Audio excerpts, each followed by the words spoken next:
Well, we're almost there in terms of kickoff at a bouncing stadium of light. Hope and optimism for the opening home game in front of what? Over 40,000 fans. We got a huge banner. This is Wearside at one end of the pitch. The flags, red and white flags, are flying high on a pretty breezy day in the northeast. But let's talk about the visitors at Sheffield Wednesday. Mickey Gray, who is at the stadium for us. Danny Roll has been a real positive impact on the club. He brought them back from virtual relegation, and at the back end of last season, just 4 defeats in the last 16 games. They won 9 of them.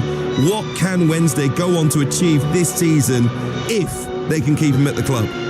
Well, he's been an absolute revelation, hasn't he? I think since he walked through the door, a lot of speculation. He could have been leaving Sheffield Wednesday in the summer. One of those clubs actually was Sunderland that were interested in bringing him here, and I can understand why they wanted to keep hold of him, because he's got a style of football that works for the club. He's brought in the right players for the club, and what a brilliant start they've got off to at the start of this season. The football's been fantastic, and they've been waiting for it, Sheffield Wednesday, for so long. It's been hard enough to get themselves back into the Championship, but from what I've seen so far, and look, it is early doors, they look the real deal. They can certainly push towards those playoff positions, there's no doubt about it. Great scenes at the Stadium of Light as the players make their way onto the pitch. Very quickly, Mickey, what are you hoping to see in this first half? Well, we want to see goals, Hugh. I walked through the Stadium of Light today and I said, look, this is going to be a tough game for Sunderland today, and I think it is going to be a tough afternoon because Sheffield Wednesday, as I said before, they've started the season fantastic.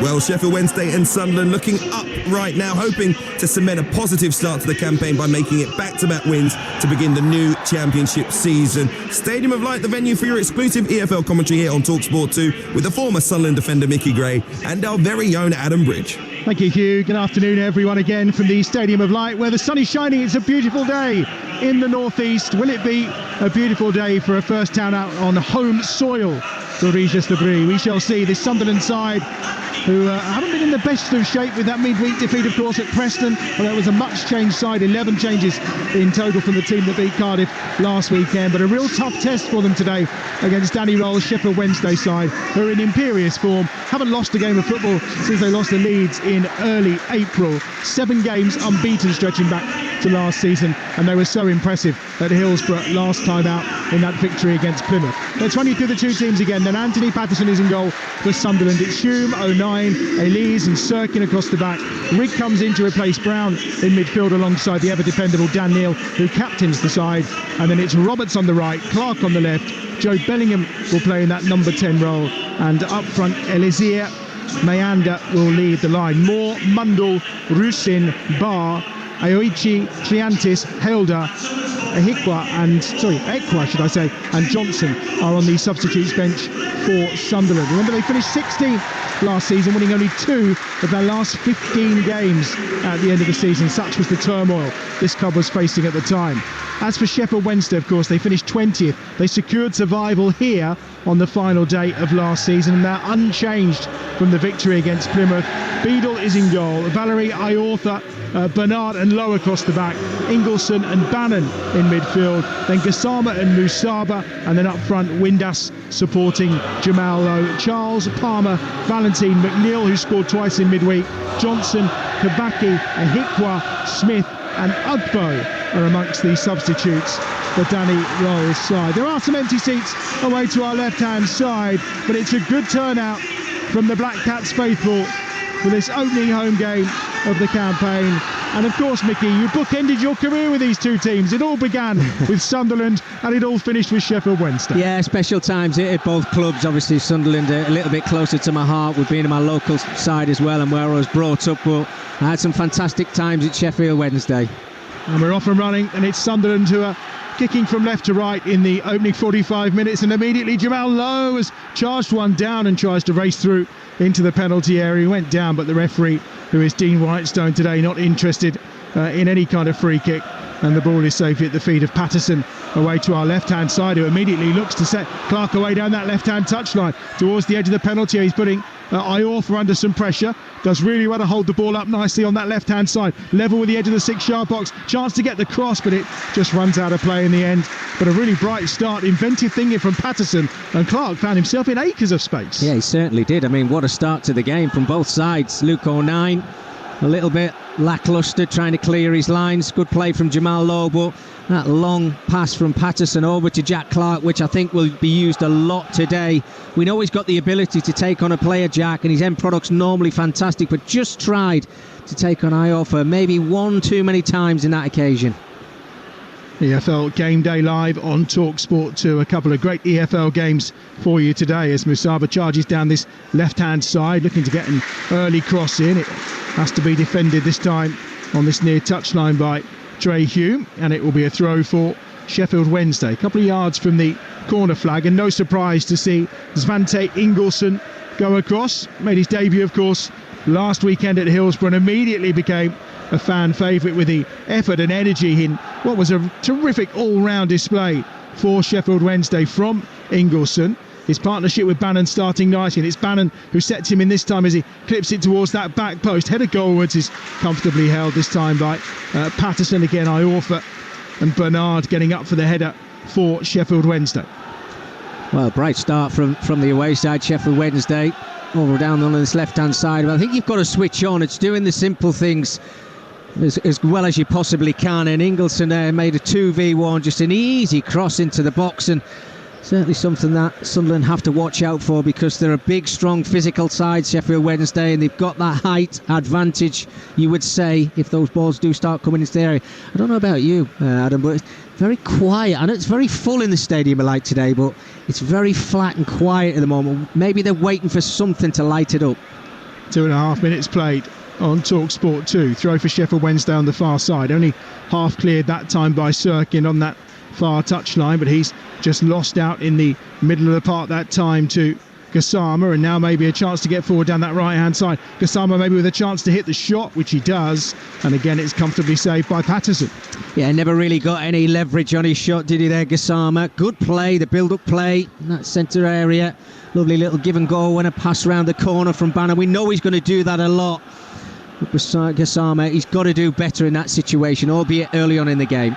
Well, Mickey, you and I were talking a little bit earlier how Jan Valery last week was very much tucking into midfield and almost leaving Max Lowe and alongside Bernard and alongside Iorfa as a three, and it looks like he's doing that again when they're out of possession, and also sometimes in possession as well. Sunderland now looking to try and put some pressure on here. Certainly Danny Rolls had a chance to really work with these players now into a system that he favours. Yeah, and it works, it pays off, doesn't it? And you can see that inverted fullback. A lot of sides have been doing it for the last couple of seasons in the Premier League, but it's now starting to filter down into the Championship. And we know Jan Valery's got the experience and the quality, he can go into those midfield areas, but it's when he gets into that final third, that's when he shows his real quality. Both sides, of course, had victories and clean sheets on the opening weekend. 30 shots in total for Sheffield Wednesday in that victory over Plymouth. It was the highest in the EFL last weekend, the highest by 8 or so, actually. It was a really terrific performance that perhaps deserved more than the 4 goals they scored. Now a chance here maybe for Musaba to get away inside the penalty area, just overrun it a little. Good pressure all the way that time from Trey Hume. He did enough, because Musaba very lively and again causing all sorts of problems down this left-hand side. Well, in a foot race, he's certainly got one over on Trey Hume already in the game, hasn't he? He knows whenever he gets that ball out of his feet, he can run in behind him. Just his touch let him down as he got himself into the 18-yard box. But that's a worrying sign if you're a Sunderland defender, but brilliant wide play from Musaba. Roy Keane back in 2006 was the last Sunderland boss to win his first 2 league games in charge. It's something that Labrie is trying to manage today. But they've only won their opening league games in a season once since 1980, and that was when they were down in League One in 2021-22. So it's always tricky, inconsistent at the start of a campaign. That victory against Cardiff was, of course, then followed up by that defeat against Preston. Now a chance maybe here for Windass towards the edge of the penalty area. Can't quite get there, and this near side of the field, the chase is on, and it again is Ingolson working really hard. Now Musaba, left edge of the penalty area, plays it across Lowe, but it's behind the advancing Gassama and beyond Lowe as well. And it's one on that far side well this time by Clark, who now will try and drive forward from deep for Sunderland on that left-hand side. Clark's still going here. He's done really well, but he's then just run into Iorfa, then commits the foul, and that will be a free kick midway inside their own half of Sheffield Wednesday. Well, There's no doubt about it. Sunderland's back four are the busier of the two sides. Why Serkin's drifted over to this right-hand side is beyond me, to be honest with you. But Josh Windass has just played a super ball through, didn't he? I mean, it was absolutely fantastic. He got onto the end of it, and when he just played that ball back, it's just that final little bit of quality that they're waiting for. It will come. You can see the confidence flowing through the Sheffield Wednesday team, and it's just in that final third where the quality's got to get better. Max Lowe, summer pickup of course from Sheffield United, plays that ball down the line, but it's his namesake Jamal Lowe who just can't quite control it, puts it out of play, and it will be a throw-in on this near side for Sunderland. It'll be taken again by Trey Hume on halfway. Neat little triangle, comes back to Dan Neal, and all the way back to Patterson away to our left-hand side. Academy man, of course, getting that clean sheet against Cardiff. He's Newcastle born as well, Patterson. Gets that one away towards Clark, offside, flag is up. And it will be another free kick for Sheffield Wednesday on that far side. Clark is by far and away looking the most dangerous of the Sunderland players so far. You could see whenever anybody in a Sunderland shirt or a red and white shirt again on the ball, they're looking over to that left-hand side to get Jack Clark involved in the game as much as they possibly can. They know he's the threat. Yes, Patrick Roberts over on this right-hand side, he's got great ability, but Jack Clark's the one who makes them tick. But again, the same thing with Sunderland, I have to say. The quality's just not really been there at the moment, Adam. Whether they're growing into the game a little bit. Well, Musaba's given that one away and finds Joe Bellingham 25 yards out from goal. Right hand side, here's Roberts looking to cut onto his right foot. Roberts looks to deliver, well defended by Lowe, and out for the first corner of the game that goes Sunderland's way on this right hand side. Well, it's good play, isn't it? Sunderland with a high press, Joe Bellingham getting the ball there, playing it out as quick as you can, get the wide players involved, which is exactly what he does with Roberts. Yes, it's his weaker right foot, tries to get his cross, but I love the positivity. Roberts is there short. Clark has come across to get involved in this corner. Barry Bannon is on marking duties, just right on the edge of the penalty area. Jamal Lowe coming to support him too, otherwise he could be outnumbered in a 2-for-1 on this right hand side. But taking that time over this, now Roberts offside flag. Well, I'm not too sure how you can mess that up, but they've managed it on this occasion. Have Clark and Roberts, and it will be a free kick right by the corner flag for Sheffield Wednesday. Well, it's ridiculous, isn't it? You're a professional footballer, you know what position you're in. It's just a simple little 2-yard pass, and you don't get yourself back onto an onside position. The linesman is right in front of them. Well, it's just a complete waste, isn't it, Adam? I mean, when you think in Sunderland, they've got themselves in the ascendancy, get the ball into the box, ask questions of Sheffield Wednesday. Are they good enough to defend corners? Well, they don't get the chance to put the ball in the box.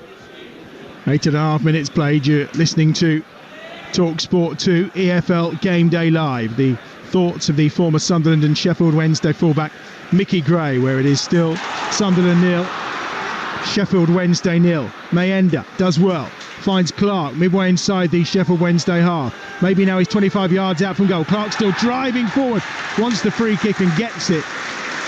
Probably about 25 yards out. Opportunity here just to the left of the D, and maybe Sunderland can potentially try and test out James Beadle. Yeah, well, it's good play. Again, Jack Clark, I think everything good about Sunderland is coming through him.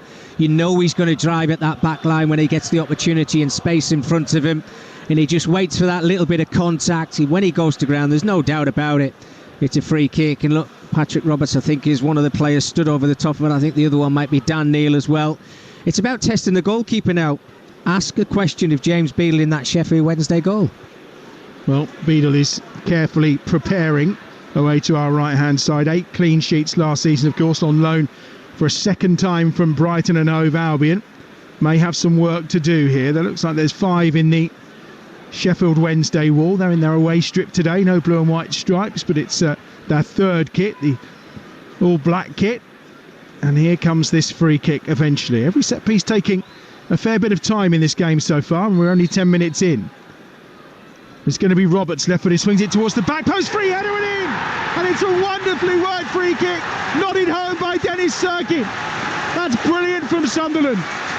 Proper bit of set piece play, lovely ball from Roberts, and Serkin unmarked with a free header beyond James Beadle. Perfect start for Sunderland at the Stadium of Light. It's Sunderland 1, Sheffield Wednesday 0. Well, it just shows and proves the importance of set pieces, certainly when you're playing Championship football. And you have to work ever so hard on them in pre-season to make sure when it comes to game time you are ready for them. It's a brilliant little reverse free kick from Patrick Roberts. Looked like he was just going to try and strike towards goal, but a super run from Sirkin, unmarked. But when you get into that position, which I'm sure he's not a lot of the time being a fullback, he's done everything right. He's just connected with it brilliantly. He's kept it low, and it's went underneath Beadle into the bottom corner. The perfect start for the home side. Well, Dennis Sirkin had a season to forget last year, 9 Championship appearances, the last of which came in November. But he's back with a bang in front of the home fans at the Stadium of Light. Really, really lovely free kick, and good to see such inventiveness at the start of the season. Wednesday will clear from midway inside their own half. How can they respond? First time they've gone behind this season. We saw a lot of resilience towards the end of the last campaign, of course, when Danny Roll's side got themselves out of trouble, and now they've lost out once more here. Charging forward is Rigg towards the edge of the penalty area. Ingleson's back there. Here comes Joe Bellingham, edge of the penalty area. Falls over, comes back to Rigg. Rigg at the edge of the box, left-footed shot. Skews it well wide. I think the referee's going to give a corner. He is. Says it took a deflection. And again, Sunderland just turning up the heat. Yeah, they certainly are. I mean, when they go through the gears, they look absolutely fantastic. All players, all the forward players, trying to get involved in the move. Young Chris Rigg, showing his experience in his head, let's be honest with you. I mean, when he picks his head up, yeah, he's a fantastic talent. And that was a real opportunity. Another set piece then. What can they do this time? Not opting for the short one on this occasion. Oh, that's a terrible delivery. That's awful from Roberts. I'm not sure how you can be that good and then deliver something so poor this time round, but easily cleared for Sheffield Wednesday, who gather possession midway inside their own half. Sunderland leading here by a goal to nil. We've been playing for 12.5 minutes on Talksport 2. Yeah, I think we'll give Patrick Roberts the benefit of the doubt there, just because of the free kick moments prior to that. But maybe that's why they took the short corner in the first place, Adam, because he can't beat the first man. But I've been impressed, I have to say, by both sides. I think the energy levels are really good. You see Sunderland pressing right now, which is fantastic. It's getting the crowd involved, and that's what you have to do. Is low. He and Bannon combine on this near side, but they're under tremendous pressure from those in red and white. And again, it's Roberts who gets it all the way back to Hume and then comfortably back to Patterson at the edge of the penalty area. And that was a really significantly good high press from Sunderland to win the ball back. And here they are again. Mayenda finds Clark left-hand side on the charge towards the edge of the penalty area. Here's Clark once more onto his right foot. 20 yards out, Clark, edge of the D. Lays the ball off. Was he fouled in the process? The referee says no. Valerie with the challenge. And Wednesday will try and bring it clear. No, they won't, because Sirkin now down that left-hand side charges forward, and Ayorth has to intervene and concedes the throw on the far side. Well, it's been an excellent 3 or 4 minutes for Sunderland, no doubt about that. Getting themselves on the front foot. This high press is certainly working, because I was expecting Jan Valery to just burst over that halfway line, and also on this left-hand side, Max Lowe for Sheffield Wednesday. They've not really been given the opportunity, because whenever they get their heads up to try and play that ball forward, there's a Sunderland player in front of them, and they're not giving them a moment on the ball. And that's what you need to do when you're playing in front of your home support. Give them something to cheer. Excellent start to this high noon shootout at the Stadium of Light. Sunderland in front.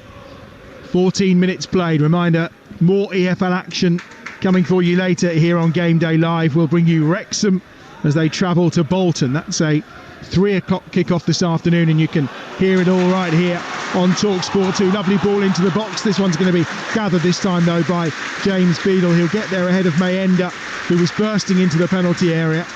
But it's good invention again from Sunderland. This time Beadle was alert to the danger.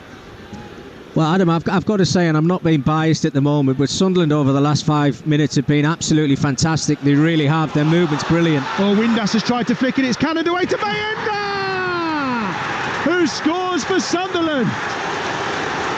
It's 2-0, and we're 15 minutes in at the Stadium of Light, and they're on their feet around us. The red and white walls are bouncing, and no surprise, Mayenda on target. Lovely left-footed finish from the edge of the penalty area, but it's sloppy again from Sheffield Wednesday. They were formidable, and clinical last week against Plymouth, but they've been punished twice here in the opening quarter of an hour. It's Sunderland 2, Sheffield Wednesday 0. Well, 2 goals in 3 minutes from Sunderland, and thoroughly deserved, because the improvisation for the first goal was outstanding. And if you want to try and play out from the back, you've got to make sure your pass is 100% sure. Sheffield Wednesday have tried it, they've given the ball away, but it's all down to that press from the Sunderland midfield. Defenders are on the front foot and the forward players look sharp and lively. When it falls to Eliza Mayenda, he surprises anybody, but he's got nobody anywhere near him. He's got time to turn on the edge of the 18-yard box. He picks his spot with his left foot. It's an absolutely outstanding finish and gives James Beadle absolutely no chance in that Sheffield Wednesday goal. What a start from the home side. Well, Windass scored last weekend. In fact, he scored in his last 4 championship games, but all eyes are on him right now because he tried a fancy flick, probably 2 or 3 yards, just his side of the centre circle in the Sheffield Wednesday half. It ricocheted and went nowhere, apart from to the feet of Mayenda, who scored. Windass in possession now at the edge of the box, trying to make amends for his error, which has gifted Sunderland their second goal of the game. And it's Musaba who's just beaten to it on this near side by the hard-working Roberts, who tries to get away but is stopped in his tracks by Bannon, and then Ingleson is tackled in the middle of the park brilliantly that time by Bellingham. Comes back as far as Bannon. Bannon now into space. Gassama, 25 yards out, tries to run, slips it to the right-hand side. Valerie's there, early ball played in, Sirkin blocks it out, corner on the right. First of the game for Sheffield Wednesday. Well, they're trying to go through the gears, Sheffield Wednesday, and they're going to need to. They need to try and get themselves back into the game. Good play in that midfield area again. Yet again, Barry Bannon involved. Gassama tried to get his shot away. He was closed down very quickly by Sunderland defenders, but when they get it into those wide areas Wednesday, they're going to have to show better quality. They've got a chance from a corner now with the quality of Barry Bannon, and this is where they've got to get away from the markers and try and get back into this game. They trail 2-0. You're listening to Talksport 2. 17 and a half minutes played. Here's Bannon's corner, swung over, flicked on by Windass, and it's out for another corner. Must have taken a flick off, I think, Roberts, who was back doing the defending work. It may have been Sirkin. One of those two were lurking around the edge of that 6-yard box with that vital touch following Windass's flick on. And now it'll be Windass to deliver from down this left-hand side. So the right-footed in-swinger for Sheffield Wednesday, headed away again at the near post, quite comfortable by Roberts, driven by Bannon, and it ricochets away this time off Sirkin and out of play for another corner. Well, I mean, it was absolutely flying, wasn't it? It would have been a difficult save for Anthony Patterson if it had got us all the way through to that Sunderland goal. Barry Bannon. Corner again, this time to the back post, headed back into the danger zone. Up to try and win it that time was Iortha.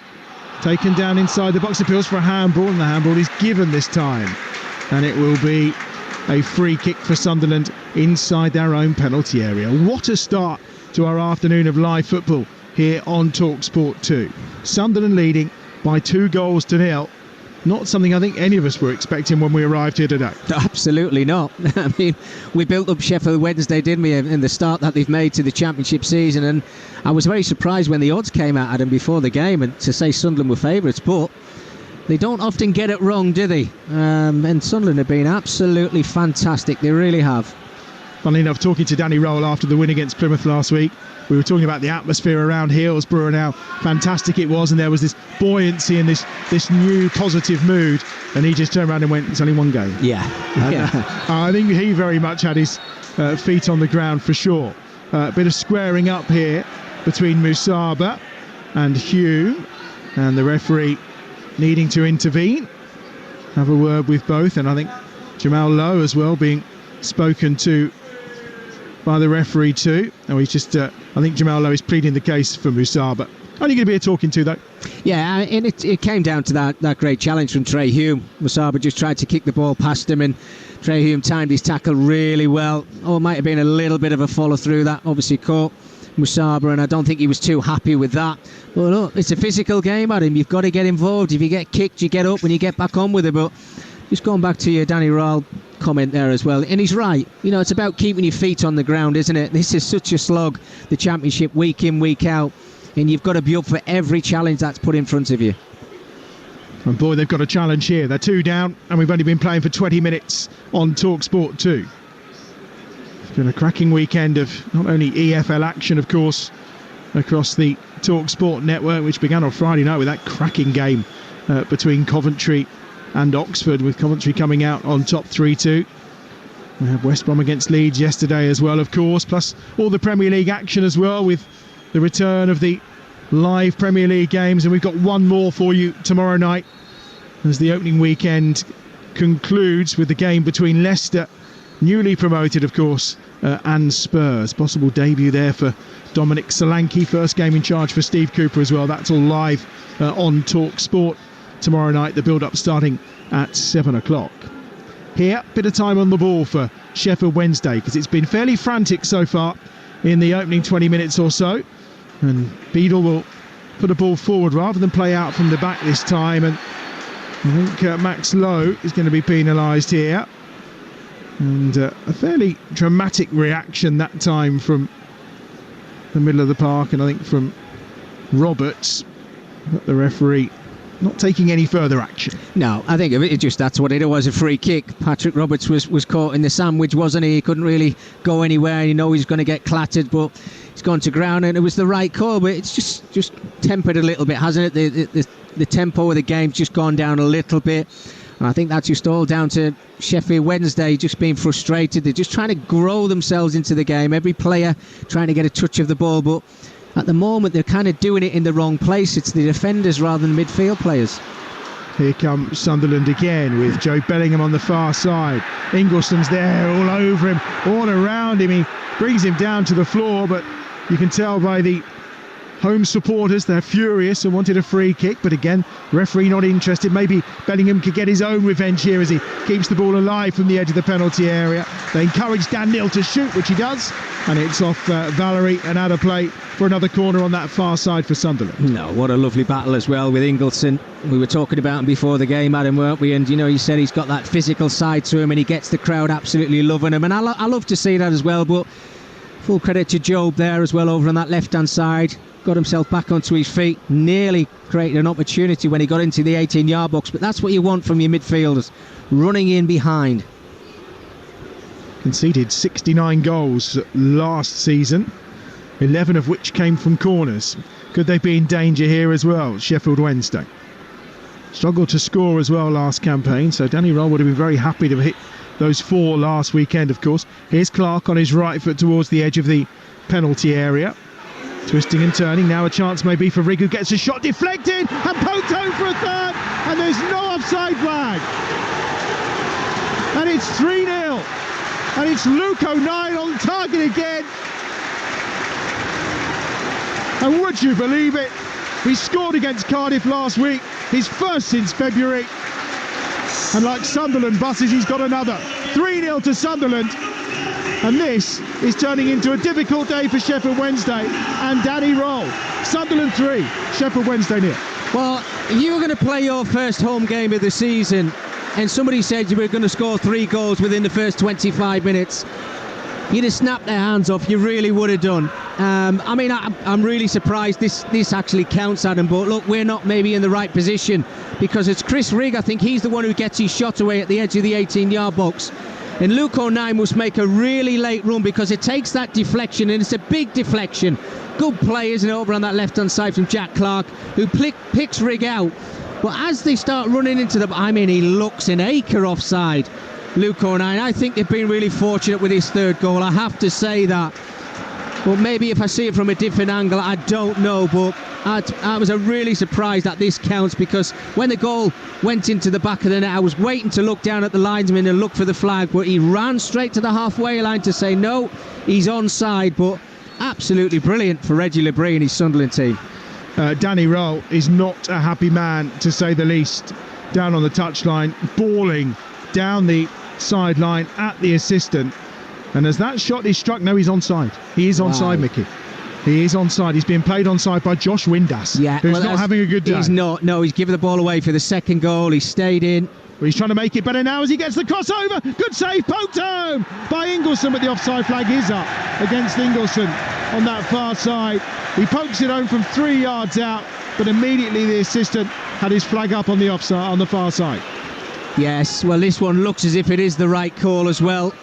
But going back to that third goal from Sunderland and Josh Windass staying in, it's a midfielder not being told by his defenders to just get out of your 18-yard box as quick as you possibly can. And unfortunately for him, he keeps Luke O'Nien onside. And you're right, it's the right call, great from the linesman. You understand the frustration from those Sheffield Wednesday players, but when they see it back, they'll have to hold their hands up. It has been a nightmare 25 minutes for Sheffield Wednesday. Sunderland absolutely buzzing. Yeah, the goal timed at 23:15, so 3 goals inside the first 23 minutes and 15 seconds for Sunderland at the Stadium of Light. Well, you mentioned it was quiet, Mickey, and waiting for something to happen. It's all happened since then. Yes, yeah, if you cry it in, it always comes to the fray, doesn't it? I mean, it's been brilliant. Certainly the last 10 or 15 minutes from a Sunderland perspective, and what a start. It is, and I'll be interested to have a look at that offside decision against Sheffield Wednesday as well when we get an opportunity. But in the meantime, brilliant down this near side from Roberts, gets it out wide to Rigg inside the penalty area, picked up by Mayenda, scorer of the second Sunderland goal, and that's going to be a goal kick away to our right hand side. And it was the initial header from Gassama he was offside as that ball was played in. It certainly wasn't Ingleson's finish. It was Gassama that was in an offside position to begin with. So again, another really good call from the assistant on that far side. Who needs VAR, Mickey? No, absolutely. Maybe us sat up here because we're that far away, but that's what Sheffield Wednesday have to do more. They've got to get it into better areas and get their forward players involved in the game, because if they don't, this game is just going to drift away from them. Well, it was such a wretched end to the season last season for Sunderland. Obviously they knew change was coming, there would be a new manager coming in. Only Rotherham won fewer points in those last 15 games of the campaign, and Rotherham really did stink the division out last season. So it was a wretched thing for Regis Lebris to pick up, but he seems to have grasped it with both hands, really. And I suppose the difference to when Tony Mowbray was here, the way the club want to be run, Tony Mowbray didn't agree with. Yeah. He made that very clear. You and I were here first game last season against Ipswich when they lost. He made it very clear that wasn't how he wanted to run a football club.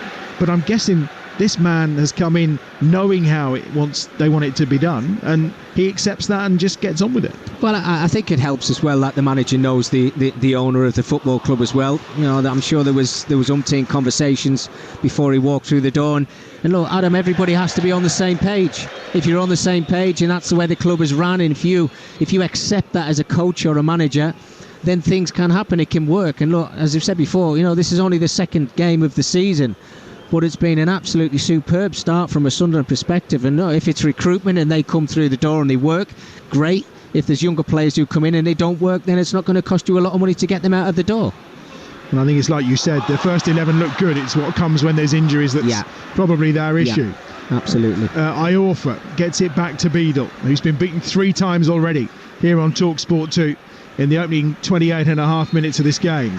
And again, Sunderland just picking things up everywhere here, but Iorfa's gone down at the edge of the penalty area, just down beneath us, and he may require some treatment, so the referee has stopped the game. I mean, a few moments ago, the stats were showing up as 3 shots each, 2 shots on target each, but Sunderland have steamed ahead with 6 shots, but possession-wise, Sheffield Wednesday have had more of the ball, which is quite extraordinary considering we're sitting here at 3-0 to the home side. And we've seen it a few times over the first couple of weekends, haven't we? Our sides have had a lot of possession, but they've not put the ball in the back of the net. I mean, I was at St James's Park yesterday, Adam, for Talksport, and Southampton, it felt like 80% possession. I think it was a little bit just less than that. And I know Newcastle went down to 10 men, but the possession was high when it was 11v11. You need the quality in those final third positions to put the ball in the back of the net, and you've got to create opportunities for them. Sunderland have got themselves into better positions and they've been more clinical. And Sheffield Wednesday, I think, have been a bit of a surprise, because I was expecting a lot more, certainly from the front line. Well, we'll see what they got to offer on Friday night, live here on Talksport 2 as well. Another exclusive championship commentary for you. Leeds are the visitors to Sheffield Wednesday. They were the last side to win at Hillsborough, a 2-0 victory towards the back end of last season. We'll have that game for you on Friday night. Sheffield Wednesday against Leeds. And that's right here on Talksport 2. And then more championship action for you next Saturday lunchtime as well. Queen's Park Rangers take on Plymouth. Wayne Rooney of course, got his side in action against Queen's Park Rangers. That's a 12:30 kickoff on Saturday lunchtime again on Talksport 2. Iorfa is coming over to this near side. Trying to work out what his problem is. It a groin issue potentially, but he looks like he's going to be all right to continue. No sign of a substitution as yet from Sheffield Wednesday, although Danny Roll might be thinking about one or two as it is so far. We've not seen anything really from Jamal Lowe up top so far. He, of course, has got the likes of Ugbo, who only signed a week ago last Thursday, and Charlie McNeil, who got a couple of goals in midweek as well. So plenty of attacking options for Danny Roll should he decide he needs to freshen things up. No, absolutely, yeah. I mean, you mentioned there Charlie McNeil took his goals really well, as you know, and if it is a point where we do get to half time and in Sheffield Wednesday are scratching their head and wondering how they're going to get back into this game, and your forward players are not performing, then he's got the quality there if he wants to make those changes. Ugbo, we know he's got quality as well, but look, I think it's just about trying to get themselves back into this game first and foremost, Adam, isn't it? You know, you can't find yourself going another goal down, because it's hard enough coming from 3 behind to try and get something from it. They'll still think they've got time, but it's got to happen before half time, you would have thought. Well, you would think so. The goals coming thick and fast in the opening half an hour or so here at the Stadium of Light, where on Talksport 2 Sunderland leads Sheffield Wednesday by 3-0. Dennis Sirkin followed by Mayenda, and then Luke O'Nien on target once more, having scored last weekend in the game against Cardiff as well. So dependable as well, Luke O'Nien, isn't he? 44 championship appearances last season, a real bedrock of this side. Here comes Sheffield Wednesday though, as they just try and find a way back into this game. Their early threat seems to have diminished. Here's Jamal Lowe down this near side, and he's won his side a corner on this left-hand touchline. Lowe will just leave it for Barry Bannon, and it will be an outswinger from Barry's left foot, of course. Yeah, well, over on this side, Windass has put a couple of decent corners, isn't he, which have caused the threat, but this time you can see the hands go up. That normally means the ball's going to end up at the far stick. If it's still the same as when I used to play, Adam. Well, I think Dishon, Bernard and Iorfa and Lowe are all heading towards that back post. I think it's going to be Bernard that may be the target. No, Iorfa is the one who nods it down in the end. It was heading in the direction of both of them, who were clumped together about 8 yards out. And in the end, it's Iorfa that heads it wide, and easy for Patterson to take his goal kick away to our left-hand side as we enter the last 12 minutes of this first half. And an action-packed first half it's been here on Talksport 2 as well. Here's the thoughts of Mickey Gray. Yeah, well, just initially going back to that corner, you'd think they'd come up with something different, wouldn't you, after 20 years, Adam? But they obviously haven't, because it did go to the far post, which we expected with the 2 hands up in the air. But no, I think the game itself's been, it's flowed, hasn't it? A bit of a shaky start from both sides. Didn't really show that quality we wanted to see in the first 2 or 3 minutes. But Sunderland have just gone through the gears and have been more clinical. And what a start for your first home start of the season. Absolutely fantastic. Roberts down this right hand side brings Hume into it, does well to just hold the ball off of Lowe, then his attempted pass is straight to the feet of Musaba, and it's going to be a throw to Sheffield Wednesday on this near side. One of the interesting things that you and I talked about earlier on, and it's one of the things I've talked with a few people this week, having been at Hillsborough last Sunday, how good were Sheffield Wednesday versus how poor were Plymouth. And maybe we're seeing Ingleson not getting around the pitch quite as much. Bannon hasn't got the space to play, and he had last Sunday. So maybe Plymouth were actually really quite bad last Sunday, and Sheffield Wednesday took full advantage. Yeah, I mean, you try and look at a positive spin on it, don't you? You think, right, how good was Sheffield Wednesday? But throughout the season, they're going to come up against different tests every single week. And if it's Ingleson maybe coming up against Dan Neil in that midfield area, along with Chris Rigg and Joe Bellingham dropping into that midfield area, it makes it harder for him to find that space, which probably he found in the first week against Plymouth. So they're going to have to work on that, because we know when you play in the Championship, no side are the same. They've all got a different style of how they play and the different quality they've got. Look, I think Sheffield Wednesday are going to have a good season. I really do. I mean, it's just been a bit of a shock first half for them. It was given away again this time by Gassama.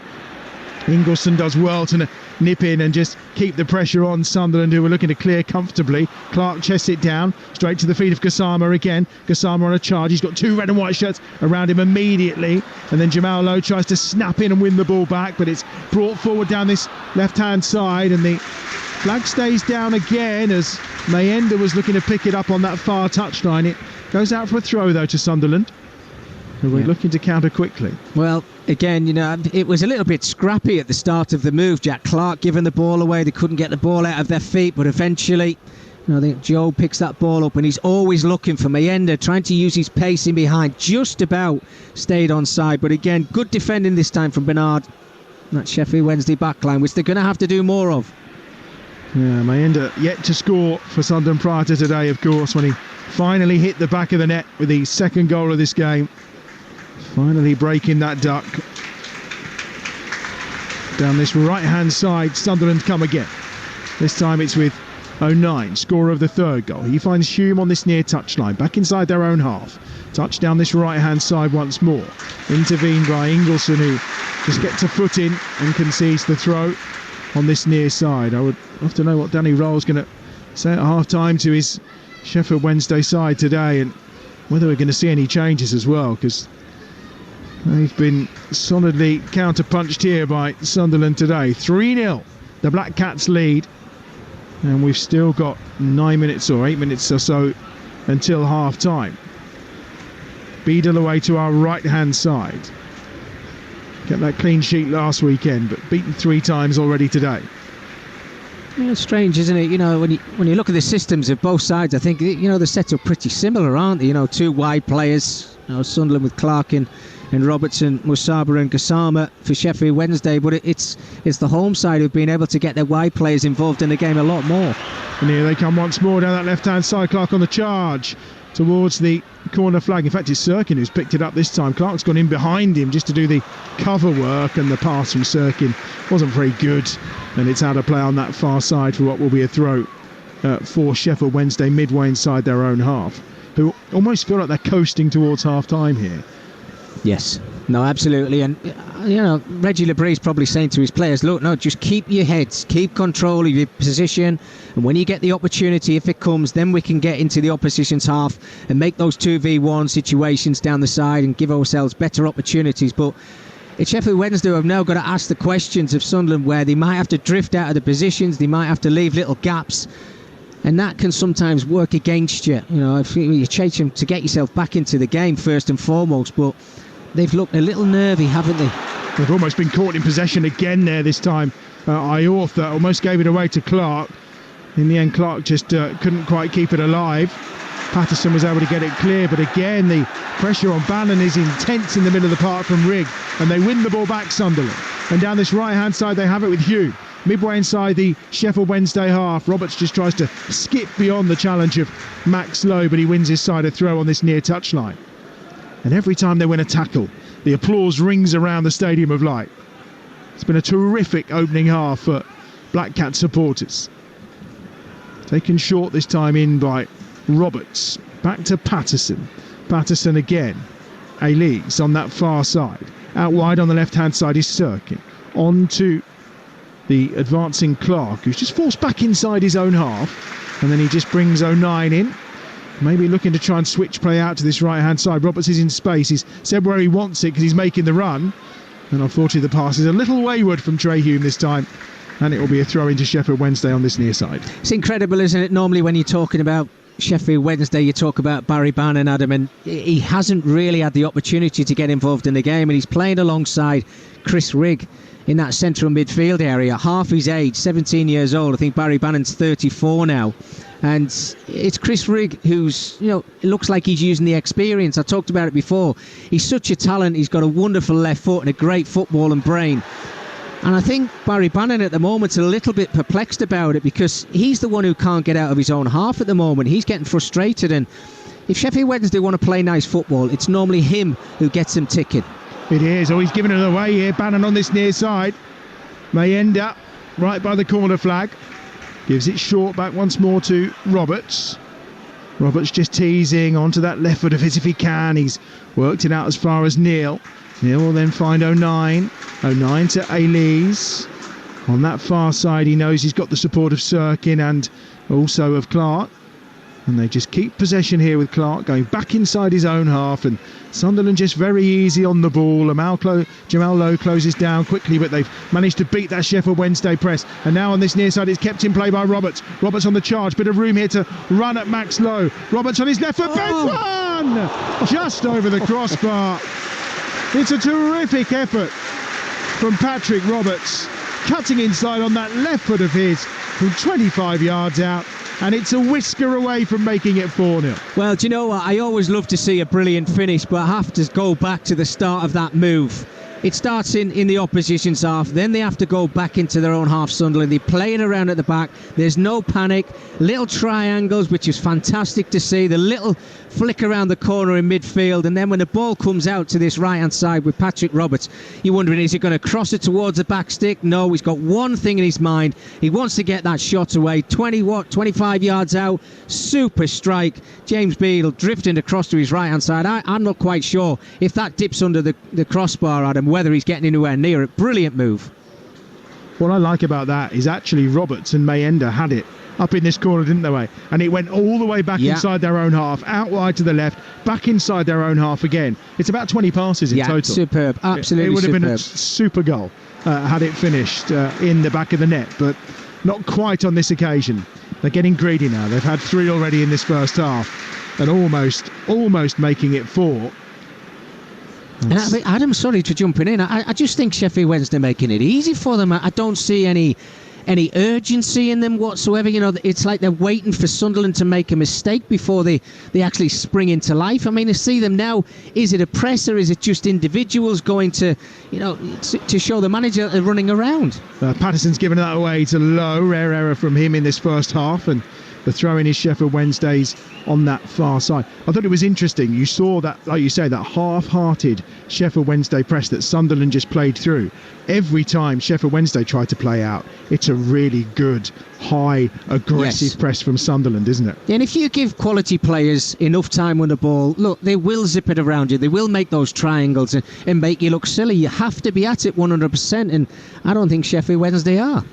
Ingleson's going to launch one this time. Ayor for the target again. Flicks it towards the edge of the 6-yard box. On by Windass. Patterson can't quite get there. Kept alive by Gassama on the far side. Out to Ingleson. Ingleson holds it up. Then just tries to clip it to Valerie. Valerie then is going to get penalised, is he? No foul on Clark. I thought he hauled him down, but the referee not interested. Instead, here's Bannon. Edge of the centre circle. It's Max Lowe. Lowe in towards Ingleson again at the edge of his own penalty area. Back to Lowe once more. Clips it out wide to that far side, looking for the advancing Jan Valerie. Didn't find him on this occasion. They do win back possession once more, though, Sheffield Wednesday. Midway inside that Sunderland half. Now Valerie cuts in from that far touchline. Back to Lowe. It was almost in like a quarterback position. His left-footed ball swung to this near side towards Aorta.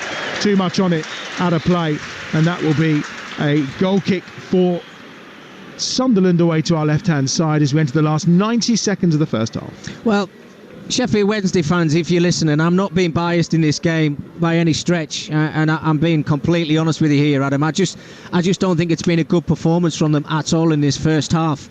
I've got affiliations with both clubs. I want to see more from Sheffield Wednesday, and defensively, they look nervy. They're giving the ball away. I said before, Barry Bannon's got to get involved in the game a lot more. Ingleson, we give him the big up before the game. He's not really being able to show us what he's all about. And the forward players, they don't look as if they've got that sharpness about them. And I think that's where Sunderland have capitalised on it, because they've been at it. They've got their tactics right. Set pieces absolutely spot on. And that's why they're 3 goals to the good. And they've got a free kick here in a dangerous position at the end of this first half. And it's probably just off the angle of the penalty area on this right-hand side. And the throw-in to the free kick is probably going to be perfect here for Roberts, who'll try and launch that one inside the penalty area. 20 seconds of normal time at the end of the half remaining. Maybe a couple of minutes will be added on for that injury to Dominic Iorfa. And it's Clark and Roberts, the brains trust over this free kick as ever. Yeah, I mean, whichever one takes it, you're just expecting it to go into the 6-yard area, aren't you, with a lot of whip whether it's Clark or Roberts, but you can see 3 or 4 Sunderland players ready to get on the end of it. And Sirkin's on his own again, maybe, who knows. Oh, and it almost came to him as well, about 12 yards out. It will be a corner on this right-hand side, and there will be 2 added minutes at the end of this first half here on Talksport 2, where it remains 3-0 to Sunderland. Reminder, Wrexham go to Bolton. We've got that live and exclusive for you to National Radio this afternoon from 3 o'clock here on EFL Game Day Live. And then the Magic Weekend continues at Ellen Road in the Super League. 2 more games from that hopefully coming for you later as well. Here on this near side is Roberts. Clark and Roberts combining together. Now it's at the feet of Clark, who goes back towards the centre circle, where the ball is picked up by Hume, and then 09 down that left-hand side will look to drive forward here for Sunderland. Picked out on that far side towards the edge of the penalty area, where they just tried to find Rigg, and it's half cleared for Sheffield Wednesday, and then Patterson will have possession deep inside his own half again. It's actually 3 minutes of added time, not the 2 that was initially prescribed. Sunderland with it on halfway. Right-footed ball, swung out by Neil. It's a beauty as well. And it's Sirkin who helps on its way to Clark. Gets it back to Sirkin on that far side. Sirkin then turning, edge of the penalty area. Joe Bellingham, back to Neil. Cries of shoot. He'll go wide to this right-hand side instead where Hume's there. And then an opportunity for Roberts maybe off the angle of the penalty area on this right-hand side to drive forward onto his right foot. Swings it towards the back post. It was Sirkin. It was coming to. Drilled in by Rigg. Great save. Terrific stop by Beadle. Low down to his right-hand side to deny Chris Rigg what looked an almost certain 4th goal for Sunderland. I mean, what a move. I've got to applaud Reggie Labrie, Adam, because I think the patience in the build-up play from Sunderland is absolutely outstanding. There's no panic of trying to put that ball into the box. I think that's filtering through the crowd as well. Normally there's an expectation of playing at 100 mile an hour. They're waiting for their opportunities. Absolutely brilliant move. Forward by Clark towards the edge of the penalty area. Right for the ball, it's near side. 09's there to head it back into the danger zone. It's only half cleared again towards the edge of the box. Takes a couple of deflections, and then he's drilled over the bar by Sirkin on the volley from about 14 yards out. And that will probably be the final action of this first half. Well, again, you have to put it down as a very good opportunity there to Dennis Sirkin. He's already got himself on the score sheet. Yes, his body's in the air and he's tried to volley it and keep it below the crossbar, but Sheffield Wednesday just can't clear their lines. They look really panicky. I mean, Danny Rowe must be absolutely tearing his hair out at the moment, because I don't think anybody in this stadium was expecting this performance. We've almost had the 3 added minutes at the end of this first half. Well, the sun is shining on the Stadium of Light. It's champagne football at times from Sunderland. What a start to the home career of Regis Labrie. 3-0 at half-time is Sunderland side lead. 3 goals in the space of 13 minutes. A clever, lovely free kick played in by Roberts found an unmarked Dennis Sirkin to head them in front on 11 minutes. Josh Windass tried a clever flick after a ball forward from the back by James Beadle. It ricocheted off a Sunderland player straight back to Mayenda, who scored his first Sunderland goal just 4 minutes later. And then Luke 09, 2-2 for him at the start of this championship season to give Sunderland the advantage at half-time. They could have had more, to be fair. Sheffield Wednesday had 1 ruled out for offside, but it's a half that's been dominated by the Black Cats. No bad luck around here from those Black Cats, I tell you. Sunderland 3, Sheffield Wednesday 0 at half-time. Wow. Who would have seen that coming? We expected entertainment, and frankly, we've had it in spades, albeit completely one-way traffic, and maybe that is something we did not expect. Mickey Gray, it was the perfect start for Sunderland. On 10 minutes, it came from, I think, maybe a training ground routine, but it looked like a simple peel, a run round the back post from Dennis Sirkin. Lovely delivery on the left peg from Patrick Roberts, and there he was at the back post to nod home free. But where was the marking? It was nowhere to be seen, Hugh. I've got to be completely honest with you. I think that pretty much sums up Sheffield Wednesday's first half, but take nothing away from Sunderland. Their set pieces have been absolutely fantastic, and you've got to have willing players in that 18-yard box to get their head on it and put the ball in the back of the net, and that's what they had with Dennis Sirkin. It was a great start to the game, and they just kicked on from there. The 3 goals that they've got in this first half, and I have to say, the 45-minute performance, absolutely outstanding. I have to agree with you on that one. It's just a confidence coursing through the Sunderland players right now, but there were Wednesday errors. For me, unmarked for the first one, that's a Wednesday error. The second one, less than 6 minutes later, the keeper rolling the ball into Josh Windass, who's a forward. Instead of holding it up, he tried to flick round the corner and it ricochets to Eliza Mayenda, who finished with a plum. 19 years old, just his 13th senior appearance, and he finished it off like a seasoned pro after his move from Hibs in the summer. Windass has to do better, though. Oh, without a doubt. Look, you've got to be 100% sure when that ball comes into your feet, Hugh, if a goalkeeper's playing out from the back, when you're going to play things round the corner, you've got to get it spot on. He didn't do that. And when it falls to Mayenda, look, he's not a prolific scorer. I mean, he's got that little touch out of his feet with his left foot, and he's whipped it into the corner and gave Beadle in that Sheffield Wednesday goal absolutely no chance.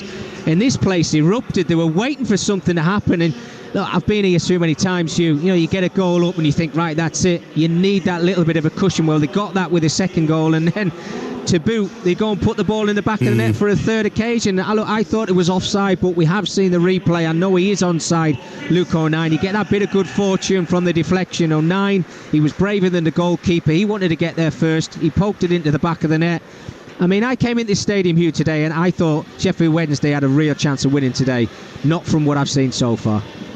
Would love to be a fly on the wall in that Sheffield Wednesday dressing room right now. What do you think it is, that the hairdryer treatment, or at 3-0 down, is there much point? What do you think Danny Roll will do? Will he maybe have mass changes at the start of the second half? Well, I have to say, Hugh, I wouldn't want to be in that dressing room at half-time. I've got to be completely honest with you. I think it's been really poor from Sheffield Wednesday. They've got too much quality not to perform like they just have for 45 minutes. We could see changes. Aykut Bog could come off the bench. I think Adam talked about Charlie McNeil as well, who got a brace in midweek as well. Look, the four players are not at it. Musaba and Gassama have not been able to get involved in the game. Jamal Lowe looks like he's going through the motions. And Josh Windass, even Barry Bannon, we talked about him in the commentary in the first half. Everything good about Sheffield Wednesday normally goes through him. He's not been able to get a touch of the ball because Chris Riggs just been all over him. So yeah, it wouldn't surprise me if there's changes. We shall see very, very soon indeed. It has been a first half to forget for Sheffield Wednesday, making the journey to the Stadium of Light. They have been battered. It's been an unexpected rout, you have to say. The Black Cats tormenting their visitors in your live and exclusive EFL action here on Talksport 2. At the break on EFL Game Day Live, it is Sunderland 3, Sheffield Wednesday 0. The sports machine turns you on to the power of live football. He fires in a beauty. EFL Live on Talksport 2. Where can you get the latest breaking sports news delivered with the laser-like accuracy of Michael Van Gerwen? And hear passionate opinions debated with the confident dexterity of Virgil van Dijk. The Liverpool fans celebrate. Answer on the radio show that's got the nation's sports fans buzzing like a Van de Graaff generator. Early breakfast with Shabana Hearn. Weekday mornings from 5 on Talksport with Adrian Flux Van Insurance. Insurance for the individual. Search Adrian Flux Van Insurance to find out more. Pre-order the new Google Pixel 9 Pro on EE with Gemini. What's Gemini? Google's new AI assistant. An assistant, so it can plan date nights. Yep, quality time sorted. And help me make dinner with the ingredients in my fridge. And I can save £864 when I trade in. You betcha. No wonder tech lovers choose EE, the UK's best network for 10 years. Offer ends 5th of September. Saving across trade-in and unlimited data. Credit check and terms apply. Credit by EE Limited. Gemini mobile app requires internet. Check responses for accuracy. Verify at ee.co.uk/claims. Want to upgrade your summer?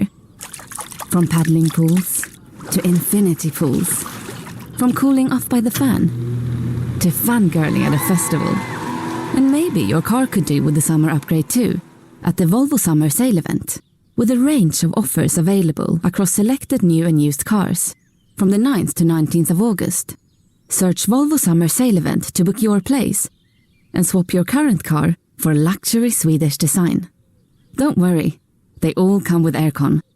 Offers available on selected new and used cars and vary by model, subject to availability. Used offer on cars up to 12 months old. Finance provided by Volvo Car Financial Services UK Limited. Terms apply. Hear the biggest sports stories first and fast with the Back Page Review on Talksport with Tesco Mobile for Business. Listen to Talksport Breakfast every weekday morning from 6 for the latest breaking Back Page news, plus unbeatable reaction, opinion and comment. The Back Page Review on Talksport with Tesco Mobile for Business. Join Tesco Mobile and get business phone bills for up to 40% less than the big mobile networks. Tesco Mobile, every little helps. For applicable terms and verification, see tescomobile.com/business. The Social with Adi Oladipo and Rory Jennings. Tomorrow afternoon from 3 on Talksport 2. Outspoken opinions and decisive debate following all the action. We talk about football in a bipartisan and educated way. Well, I do at least. I try. News, views, fun and football fixtures. It's not just football though. Bit of boxing, bit of horse racing, even a bit of rugby. And it's a try! And some phenomenal guests. If you can't get in this squad after showing the form you showed, I don't think it looks too good for him. This is the place to be. It's Addy and Rory. It's The Social on Talksport 2. What a goal! The Social. Tomorrow afternoon from 3. It just works, doesn't it? On Talksport 2. It's the totally immersive football experience. Right foot it. Oh, what a goal! EFL Live on Talksport 2. Well, what an afternoon it has been so far for Regis Lebris. His first game as Sunderland boss at the Stadium of Light. And at the break, his side has a 3-goal lead. Couldn't have gone much better. Sirkin, Mayenda and O'Nien, the scorers. And it could have been more. Roberts and Rigg went close as well. They're looking very, very comfortable to make it back-to-back wins at the start of this championship season. But will there be a twist in the turn in the tail from Sheffield Wednesday, who we know have had a lot of grit, determination and big comebacks in recent time. We got the second half coming up on the way, live and exclusively here on Talksport 2. Before we get back to it, it is time for us to get a quick weather report on Talksport 2, all thanks to our friends at QuickFit. Game day weather report on Talksport 2 with QuickFit. Drive away happy every time. Well, it's a very pleasant day if you're a Sunderland fan. They're leading by 3-0, as I mentioned, at the Stadium of Light. Sunny intervals, a high of 18 degrees. We've got Bolton against Wrexham coming up live on Talksport 2 a little bit later on. Sunny intervals there as well, a high of 17 degrees. And Chelsea take on Manchester City in the big Premier League game today. Sunny intervals down in London, a high of 24 degrees in my beloved hometown. Of course, that was today's weather report brought to you by QuickFit. From tyres to servicing, MOTs, brakes and more. Just visit your local centre or quickfit.com to keep your car safe and match fit. Selected centres apply. Game day weather report on Talksport 2 with QuickFit. Drive away happy every time. So if you were just joining us on Talksport 2, we have had a jam-packed, goal-filled first half. Here's how it sounded on EFL Game Day Live. It's a beautiful day in the northeast. Will it be a beautiful day for a first town out on home soil for Regis Lebris? It's going to be Roberts, left footed, swings it towards the back post, free header and in! And it's a wonderfully wide free kick, nodded home by Dennis Sirkin. The perfect start for the home side. Oh, Windass has tried to flick it, it's cannoned away to Mayenda, who scores for Sunderland. The red and white walls are bouncing. It's an absolutely outstanding finish and gives James Beadle absolutely no chance in that Sheffield Wednesday goal. What a start from the home side. Now a chance maybe for Rigg, who gets a shot deflected and poked home for a third, and there's no offside flag, and it's 3-0. And it's Luke O'Nien on target again. It has been a nightmare 25 minutes for Sheffield Wednesday. Sunderland absolutely buzzing. Good save, poked home by Ingleson, but the offside flag is up against Ingleson. Roberts on the charge, bit of room here to run at Max Lowe. Roberts on his left foot, Benson! Just over the crossbar. Swings it towards the back post. It was Sirkin, it was coming to. Drilled in by Rigg, great save. No bad luck around here from those Black Cats, I tell you. Sunderland 3. Sheffield Wednesday 0 at half-time.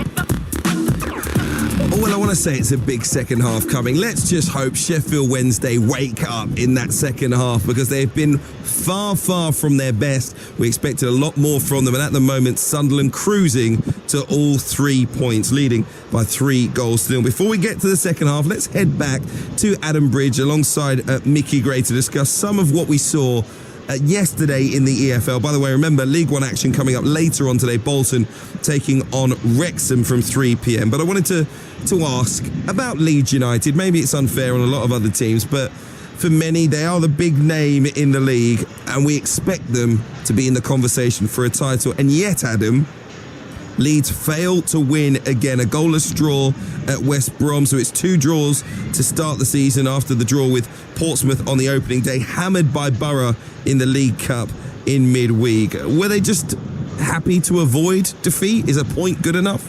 I think they're happy to keep a clean sheet, to be honest with you, Hugh. And I mean, what you have to bear in mind is how strong West Bromwich Albion are at home. Of course, they went away to Queen's Park Rangers and won last weekend. They would have hoped coming back to the Hawthorns to get their campaign up and running with a victory. I mean, it wasn't the greatest game in the world, was it, to be fair? But I think after conceding those 3 goals against Portsmouth and only getting that point at home, the thumping from Middlesbrough, for me, I don't know about Mickey, who's back alongside me now, that the key thing for Leeds yesterday was probably just to not get beaten, to show that actually they have a little bit of defensive solidity about them.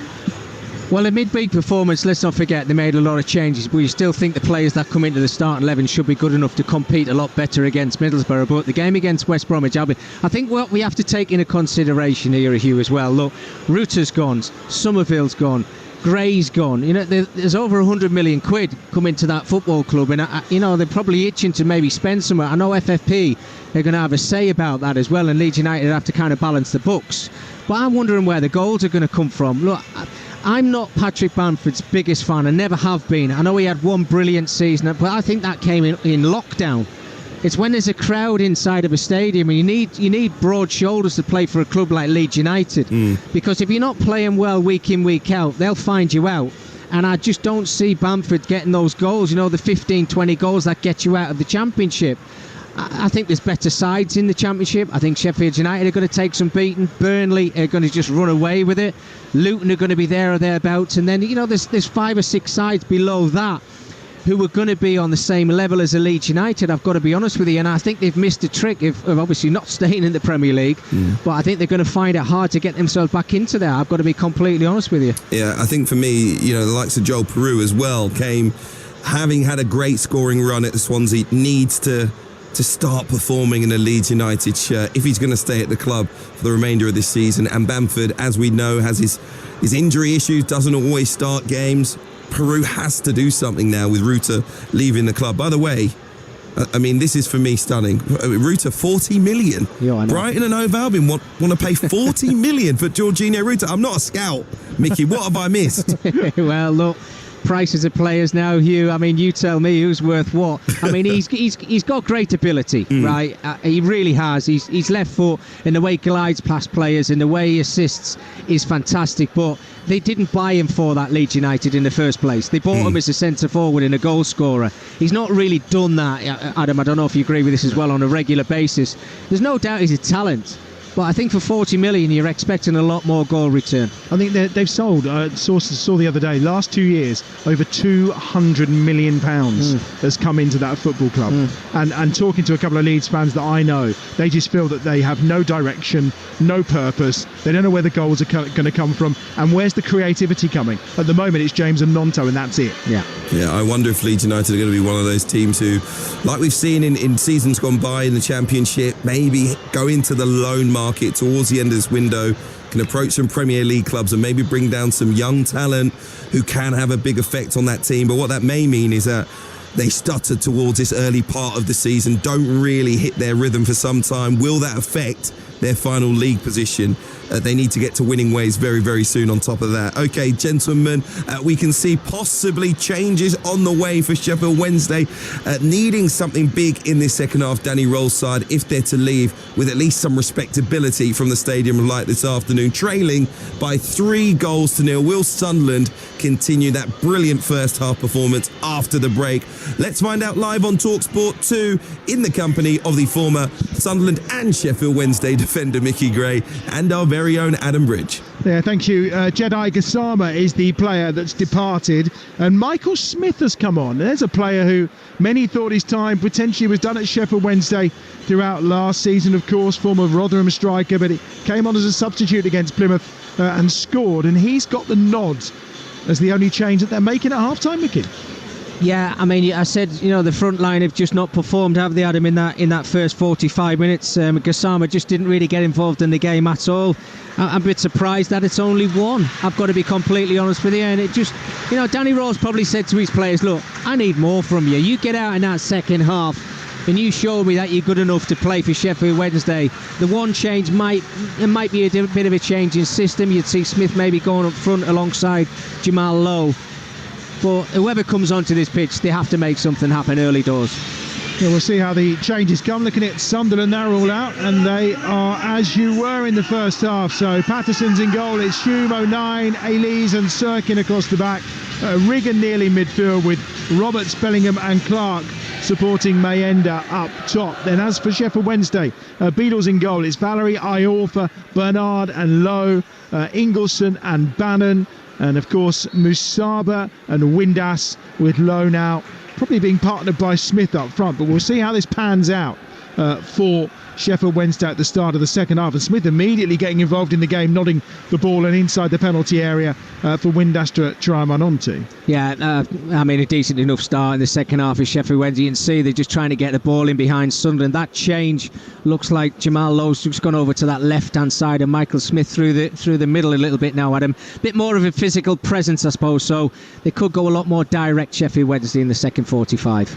Bellingham trying to pick this up at the edge of his own penalty area. It does brilliantly. He just steps away from Windass and steps away from Smith as well, and pushing it wide to that right-hand side. The red and white stripes are kicking from right to left in this second half, leading by 3-0, of course, with Bolton against Wrexham to come for you here on Talksport 2 from 3 o'clock this afternoon. Lovely flick on by Clark. Mayenda tries to get the other side this time of Bernard, but Beadle will come and clear from around the penalty spot away to our left-hand side for Sheffield Wednesday. But again, it's an unchallenged header that's picked up by Bellingham. Now Clark in away down the left-hand side. Mayenda's in the middle, gets it across to him. He cannot miss from there. And he doesn't miss. Mayenda has a second and Sunderland have a fourth. And we've only been playing for 90 seconds of this second half. And Sunderland are running riot at the Stadium of Light. It's Sunderland 4, Sheffield Wednesday 0. Well, we talked about a different style from Sheffield Wednesday in this second half. They went a little bit more direct. It's a clearance from James Beadle, which is picked up in that centre circle by young Chris Rigg. And normally we talk about assists and goals, Adam. I've got to say the pass from Chris Rigg is absolutely on the money. Jack Clark's got to run onto it. He gets into the 18-yard box. A little lift up for his head. Who's marking Mayenda in that 6-yard box? I do not know. I mean, Beadle has tried to lean out to try and clutch that one from the ground, but it's a simple finish from Mayenda. Look, he's not a prolific goal scorer, but he scored a simple goal here, and my goodness, what an afternoon of football this is turning out to be for Sunderland. But what a nightmare for Sheffield Wednesday. And what a day for Mayenda. Sunderland 4, Sheffield Wednesday 0. The most astonishing performance so far from the red and white stripes. We all come here today wondering how the crowd would react, given the form they showed towards the end of last season, particularly here, because it wasn't the best, and they are absolutely running the show with some wonderful champagne football. Here's Roberts bending one again, this one a little higher and wider than his effort from the first half, which wasn't too far away. They had the 15th best home record in the Championship last season. They lost more games than they won. So it's no surprise that we arrived today wondering what we might see and what might happen. Yeah, a bit of optimism, I suppose. And, you probably get a 50-50 if you asked a lot of Sunderland supporters what they were expecting today. But I think this is surprising everybody. It really is. I mean, they're organised, Adam. They're all on the same page. They're playing some wonderful football. I talked about the patience. This is something that's a little bit different from maybe previous managers. They're not panicking when they get themselves into situations, and they're waiting for an opportunity or an opening. But you get your best players involved in the game, and that's exactly what they've done with Jack Clark and obviously Patrick Roberts over on that right-hand side. And the quality into the box has just been absolutely clinical. Well, Danny Rowley sat down in the technical area, furiously tapping away on his iPad or his tablet, whatever it is he's got in front of him, clearly trying to work out what he's going to do next. Well, he's in that perfect scenario now of having a look at the way that the game's panning out, and he might get to 65, 70 minutes and think, well, look, this is a long season. I can rest a few of my first team players and just give some younger players the opportunity if it stays the way it is. But there's no better place to doing it in front of your home crowd. You know, they've got 4 already, and I mean, I've been on the end of thumpings like this, and your energy levels just dip if you're a Sheffield Wednesday player, Adam. And, you know, they're just scratching their heads at the moment thinking, you know, what do we need to do to get involved in the game? Barry Bannon's been waving his arms around. He's getting frustrated, and he's the most experienced player out there. Well, they'd won their last 3 away league games prior to today. It's going to be a throw on this near touchline. Eventually, going to be taken by Jan Valery, who's certainly not had the impact he had last week against Plymouth Argyle. Just not seen him getting forward in any way, shape or form down this right-hand side. There's Lowe towards the edge of the penalty area, but, well, it looks like something's made its way onto the pitch, or a bit of hoarding, or one of the banners has blown on, so for a moment, play will be halted. And it's one of the sponsor banners, isn't it? I think it's been picked up. There's a little bit of breeze out there today, but it is a beautiful day. Yeah. The sun is shining. Glorious day for football. It is. I don't think I've ever seen a game being stopped for something like that before, I have to say.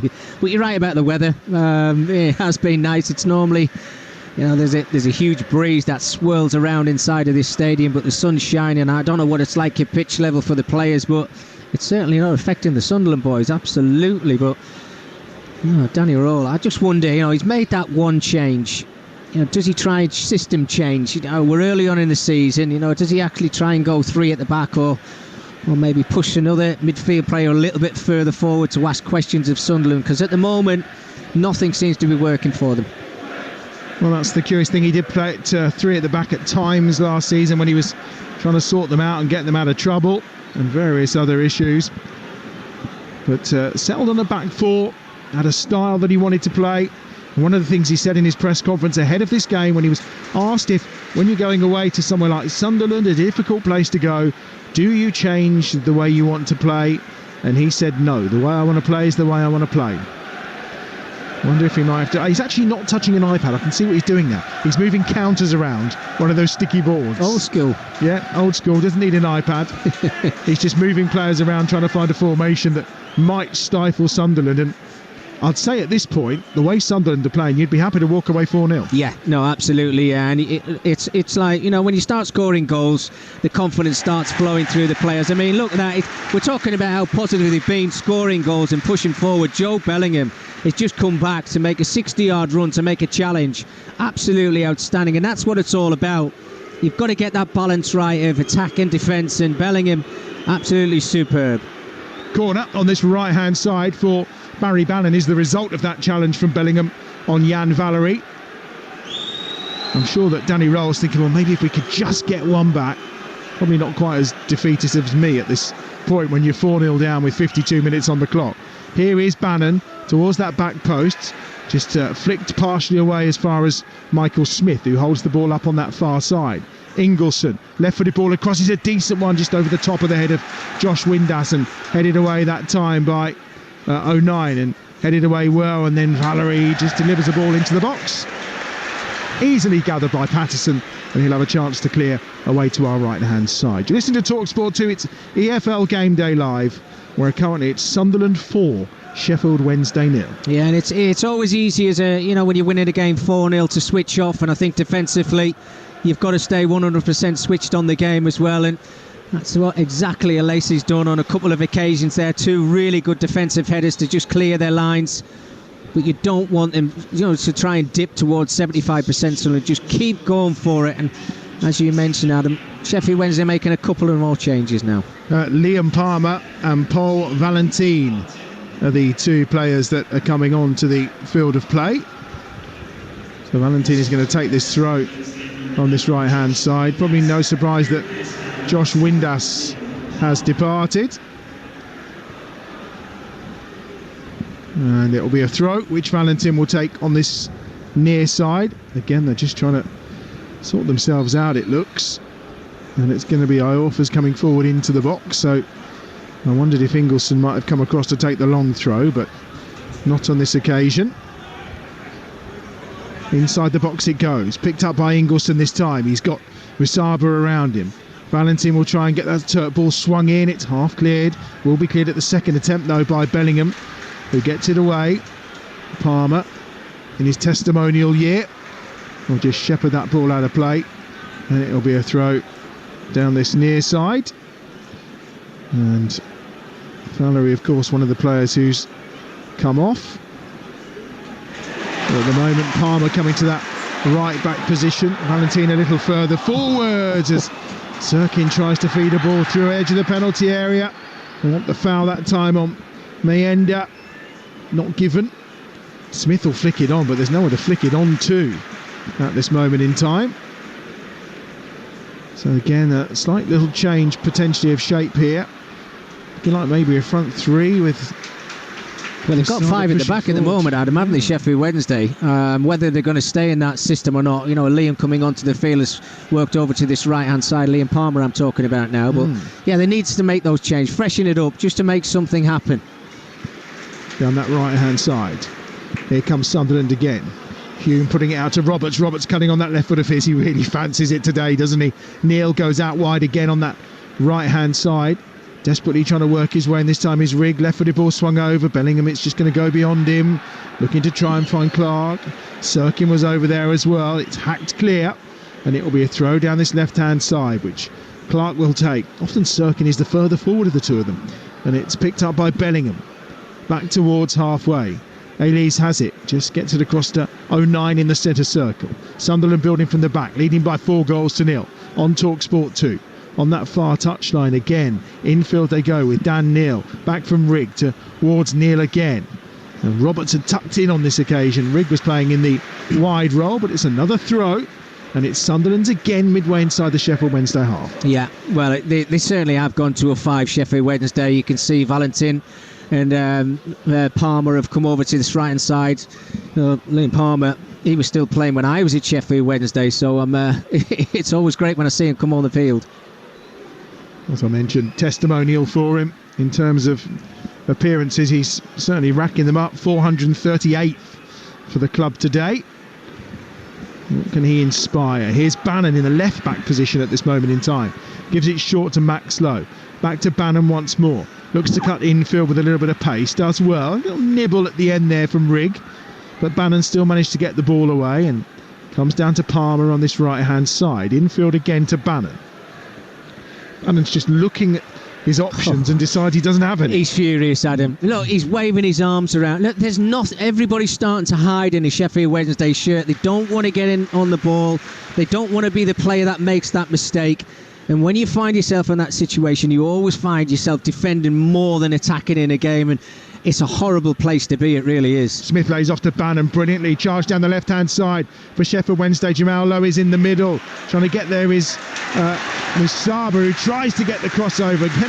The tracking and defending all the way is excellent. It's Elise again who manages to just defend all the way, and no corner, just going to be a goal kick. Well, it is. It's fantastic defending, you know, as a centre-half, which Elise is.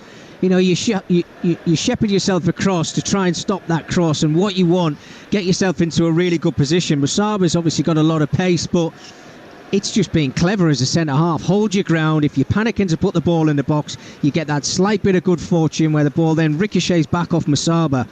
And again, it's Sunderland now in possession. They can just play this game and dictate how quick and how slowly they want to play this football match now. Up this near touchline, Sheffield Wednesday pick it up again, this time with Palmer. Ricochets off him and out of play.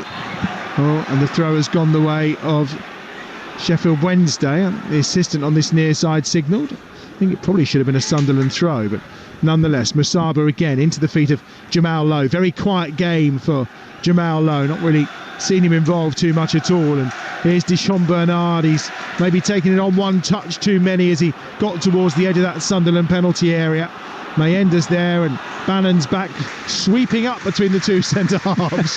The smallest centre-half I think I've ever seen in my life.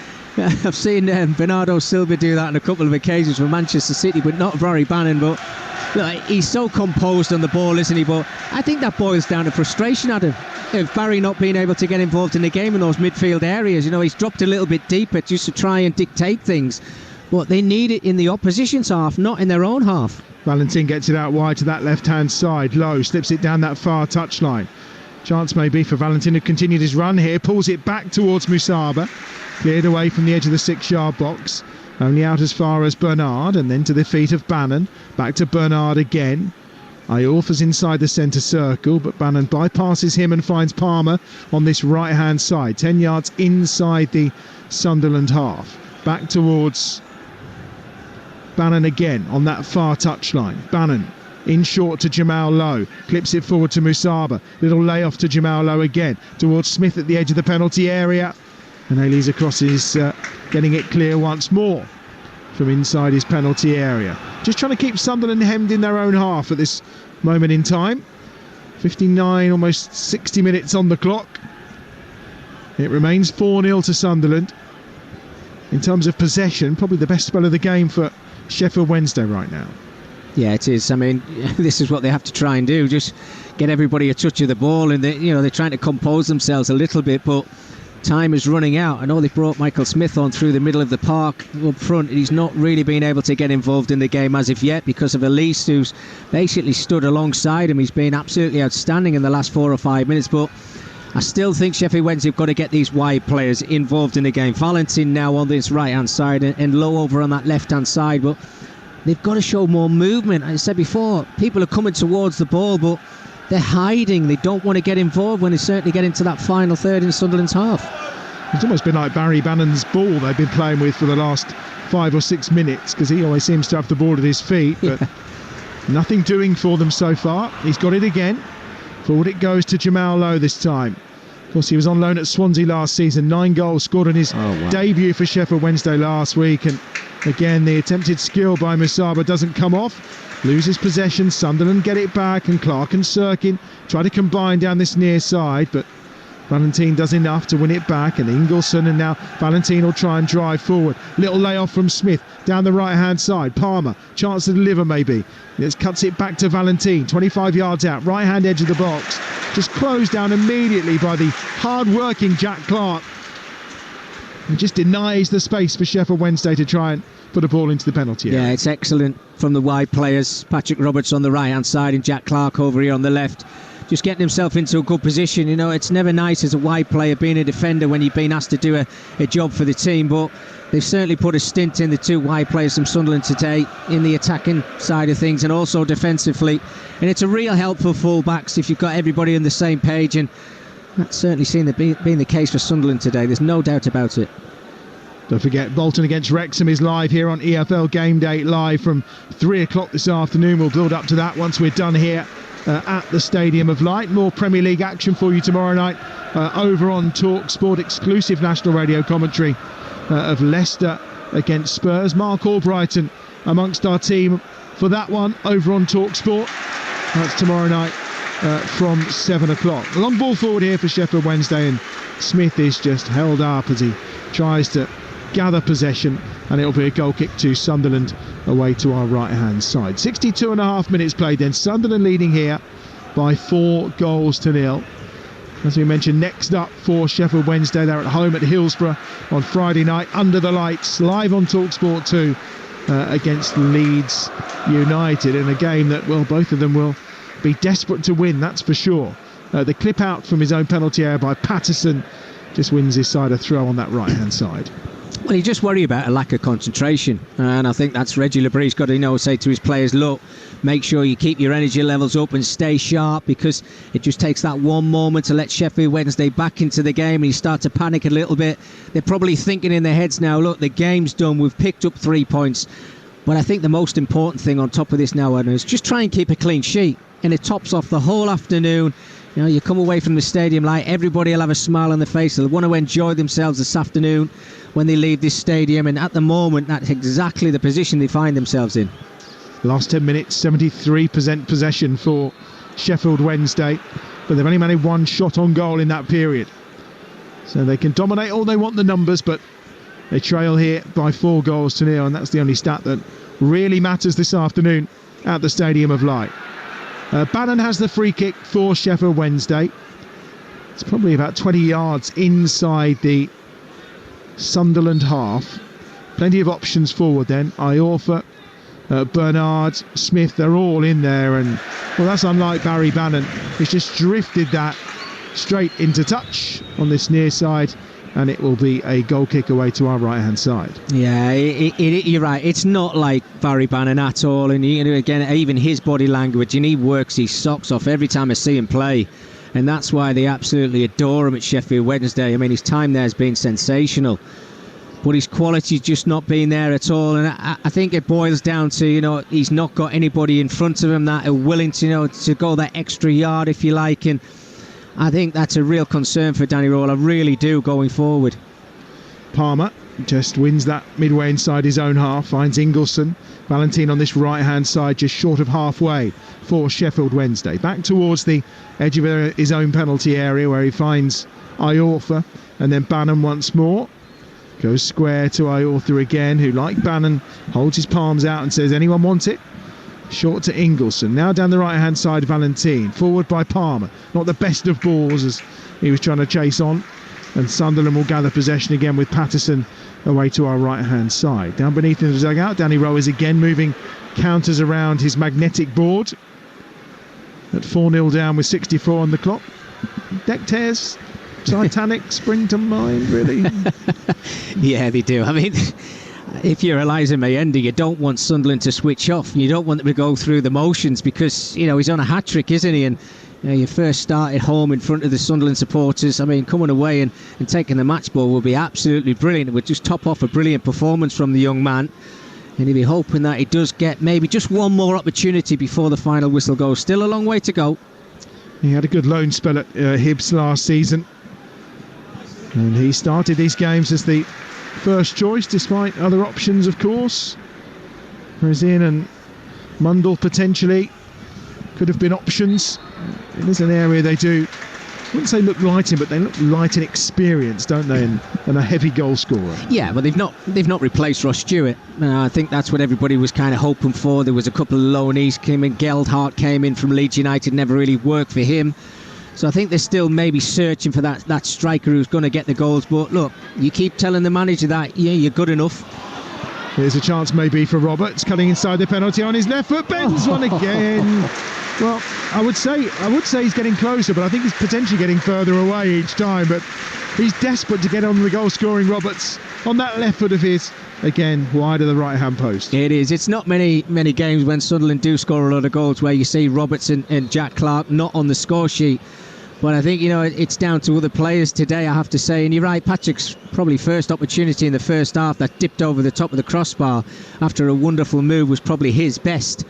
His last two shots have maybe been a little bit wayward, but you can see how much space he's getting.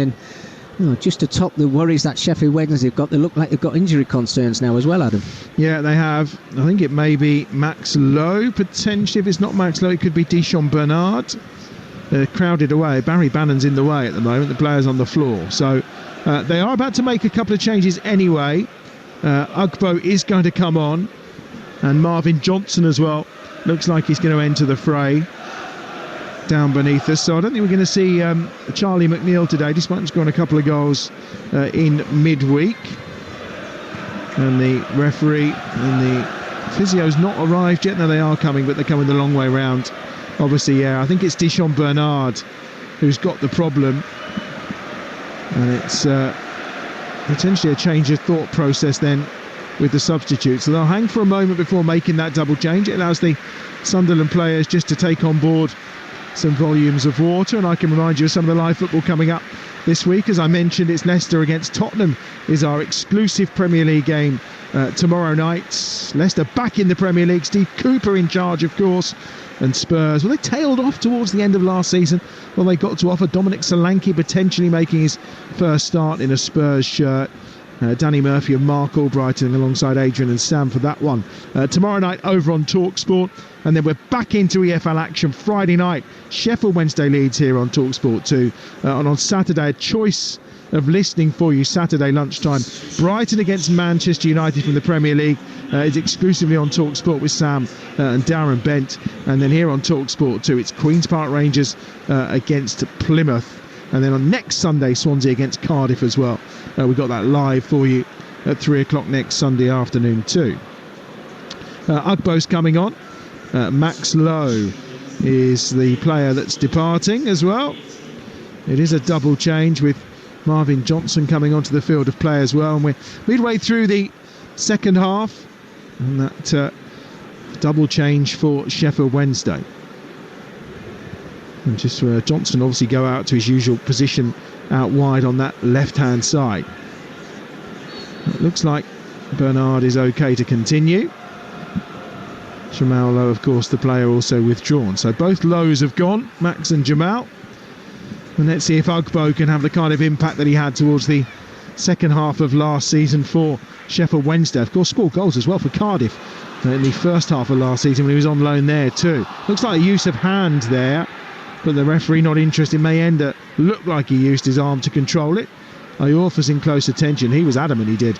He's trying to win the ball back here from Mayenda, but Mayenda's big and strong. Iorfa is on the floor, and it is going to go the way of Sheffield Wednesday in the end, right by the corner flag. The referee just saying to Mayenda, home support not happy. Well, I mean, he was on the ground, wasn't he? Iorfa was on the ground and Mayenda was just stood his ground.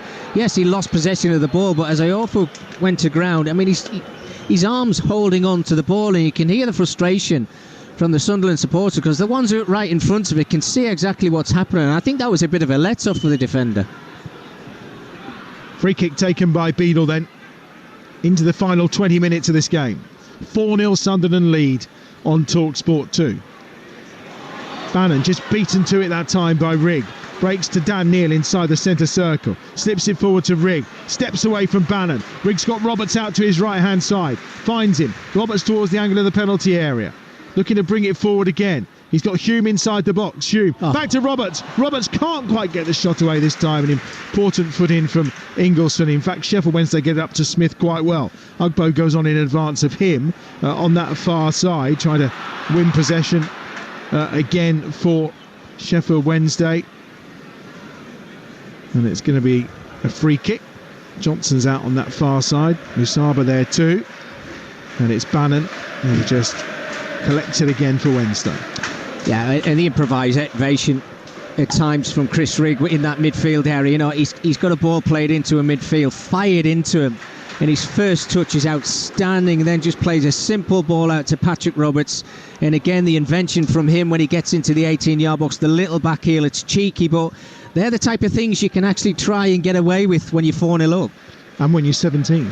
Yeah, and when he's absolutely, yes. I mean, it's remarkable. He is 17. He just looks so composed. Yeah, he's a real talent. He is. And I just hope that he stays at Sunderland and learns his trade over the next 2 or 3 seasons, because he's going to get so many opportunities to play first-team football. What a talent. Joe Bellingham does well. Turns and finds 09 inside the edge of his own penalty area. Bellingham playing it a little bit deeper in this second half and winning plenty of ball for Sunderland, for sure. On that far side, Sunderland have it again. Roberts gets it back to 09. Yeah, it's good coaching that, Adam, as well, isn't it? You know, when you think to yourself, you get 2 or 3 goals up, it's easy to think, oh, well, let's go and get 4, 5 and 6. And manager just has to say to his players, look, I know you want to go forward and you want to try and get more goals, but let's just win the game, see the game out. Job, you just drop a little bit deeper alongside Dan Neil and Chris Rigg. When we get the chance, and it will come, we'll get the chance to go forward. Well, I think that's very clever as a coach. Well, Sirkin, lovely ball in towards Joe Bellingham, but maybe a yard too much pace on it. Bellingham not quite able to get there, and Iorfa was able to intervene.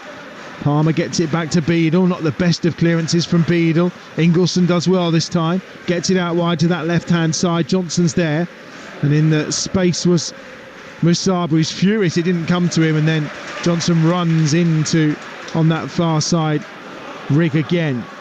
Here's Bellingham through the centre circle for Sunderland, advancing into opposition territory. Mayenda gives it back to him, out wide on that left-hand side. Picked out by Roberts. Roberts with a chance and space to run here onto that favoured left foot of his. Infield he goes. Bellingham's there once more. Now it's Rigg, 35 yards from goal. To the left-hand side it's Clark. Clark going towards the edge of the penalty area. Helped on its way back once more on this near side. Controlled by Rigg.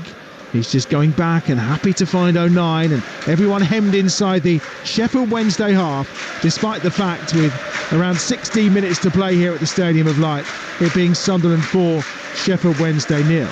In absolute control of this game of football are Sunderland, and you can tell by the cheering. I'm surprised you haven't quite reached the Olé stage from the Sunderland supporters around us. That's brilliant from Clark. Clark driving forward, finds Rigg. Rigg gets it square to Neil, who's in acres of space. Roberts has got so much room on that far side towards the edge of the penalty area. Roberts on the charge at pace this time. On his right foot, he plays it into the 6-yard box, and Beadle goes down and makes the save. Well, I have to say, we would have been talking about that as one of the best goals of the season if it found its way into the back of the net. It must have been at least 25 to 30 passes, controlled passes, brilliant play from Jack Clark to get away from his marker. But when it goes out to Roberts, you see that change in gear, working it onto his weaker right foot, just whips one in towards that 6-yarder. This time James Beale is in the right place just to pluck that one from the floor. But absolutely superb from Sunderland. The confidence is just flowing through the veins of the players right now.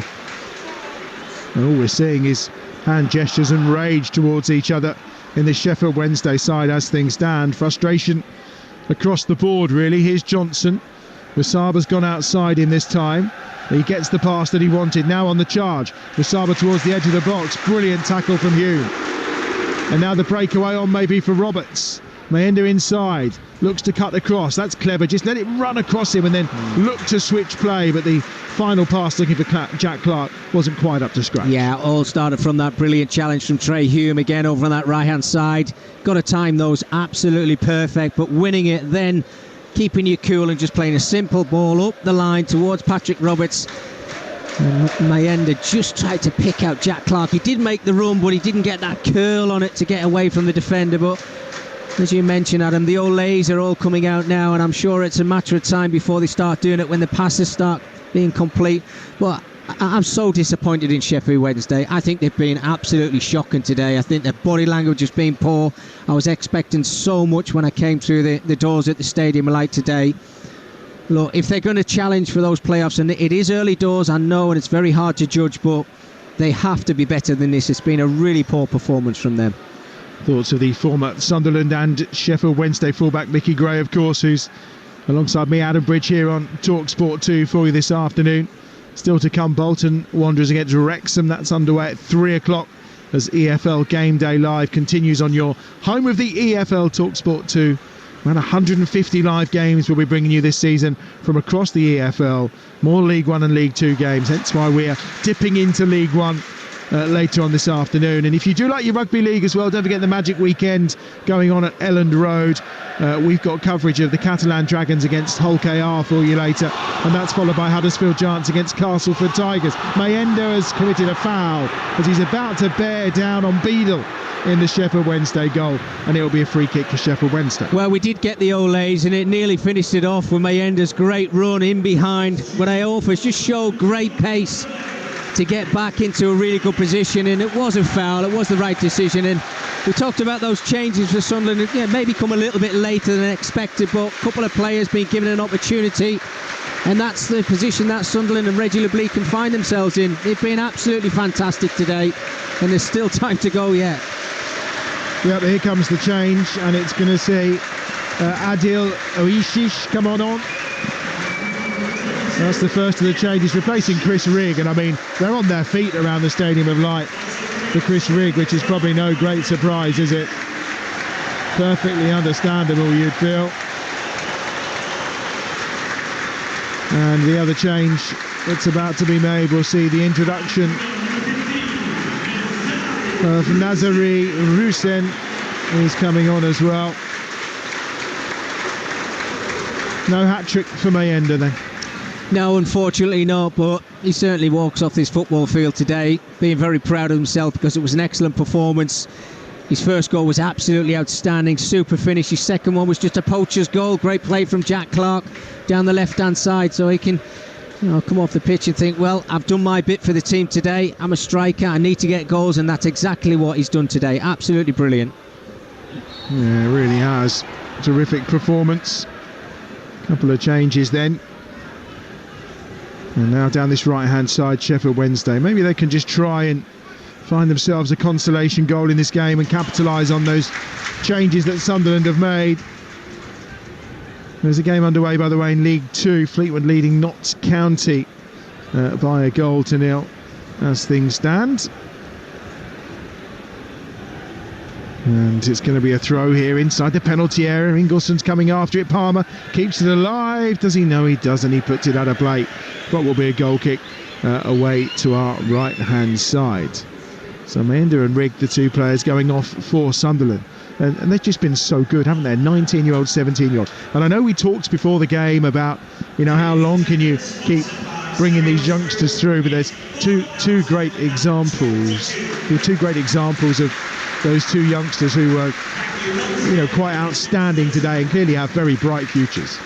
Without a doubt. You're going to get players who do work at a club, Adam, but let's not forget, two players that we're talking about there. Yes, obviously one was out on loan, but Chris Rigg was here and didn't really make an impact as much as we maybe expected last season, and winning 2 games of your last 15. There's vulnerabilities there still, albeit they started this season absolutely brilliantly. 2 big wins, because look, they're going to win this game. But I think even the players that come on, Awashishe and Rusin, I saw them in midweek.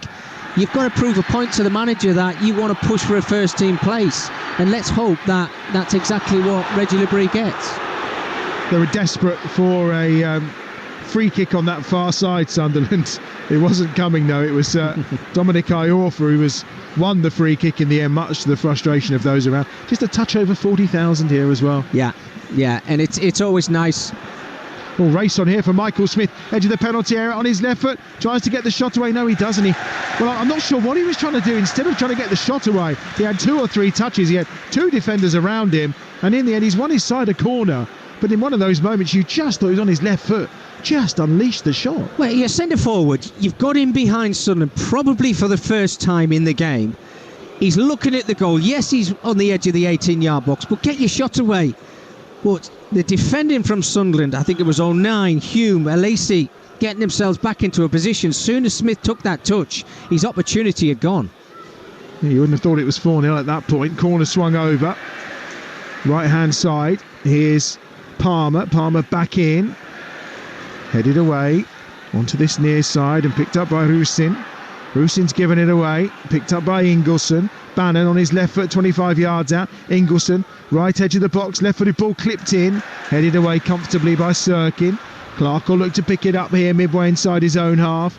He's got Bannon around him. He had 3 around him. Lovely touch of skill from Jack Clark. That's outstanding. And then he's literally rugby tackled to the ground by Deschamps Bernard, who will get a yellow card, and deservedly so. The skill from Clark was terrific, and Bernard took the hooligans' way to try and stop it. Yeah, I think it was the only way they were going to stop Jack Clark, wasn't it?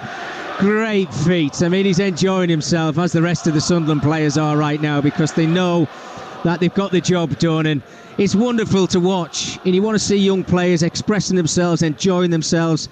And I think Reggie Labrie and obviously the owners at the football club at Sunderland are just praying that transfer window closes as quick as it possibly can while they've still got their talented players at the club. Sunderland with possession at the edge of their own penalty area. 82 minutes played. You're listening to Talksport 2, where it's Sunderland 4, Sheffield Wednesday 0. Clipped up this near touchline. Defending to be done here again for Sheffield Wednesday, and it's a foul, and it's from Dominic Iorfa this time, and it's on the substitute Rusin, and it's a free kick for Sunderland midway inside the Sheffield Wednesday half on this left-hand side, just a couple of yards from the touchline. Yeah, Rusin coming off the bench there as well. It's always nice when your substitutes come on and they want to make a little bit of an impact themselves. He just showed his body strength there against a bigger guy in Iorfa, holding his ball up.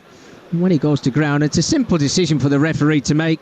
Dean Whitestone, who's had a pretty easy afternoon, I have to say, as a referee today.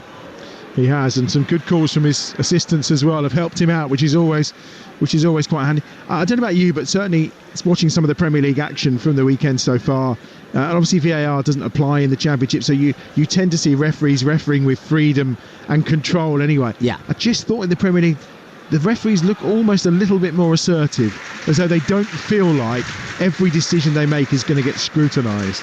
Well, in the Championship, it's not. They've got that little bit more freedom to referee the game the way they want, Adam. And, you know, we've been saying it for so many years now about VAR in the Premier League. And it's nice, actually, to come away from them at times to see the way that they do actually referee the games. Because in the Premier League, you know, at times it changes every single season. We've had a change again with VAR this season in the Premier League, but we're going to all have to get used to. But it's nice, that freedom of both sides just being able to go out there and express themselves, and also the referee and the two linesmen.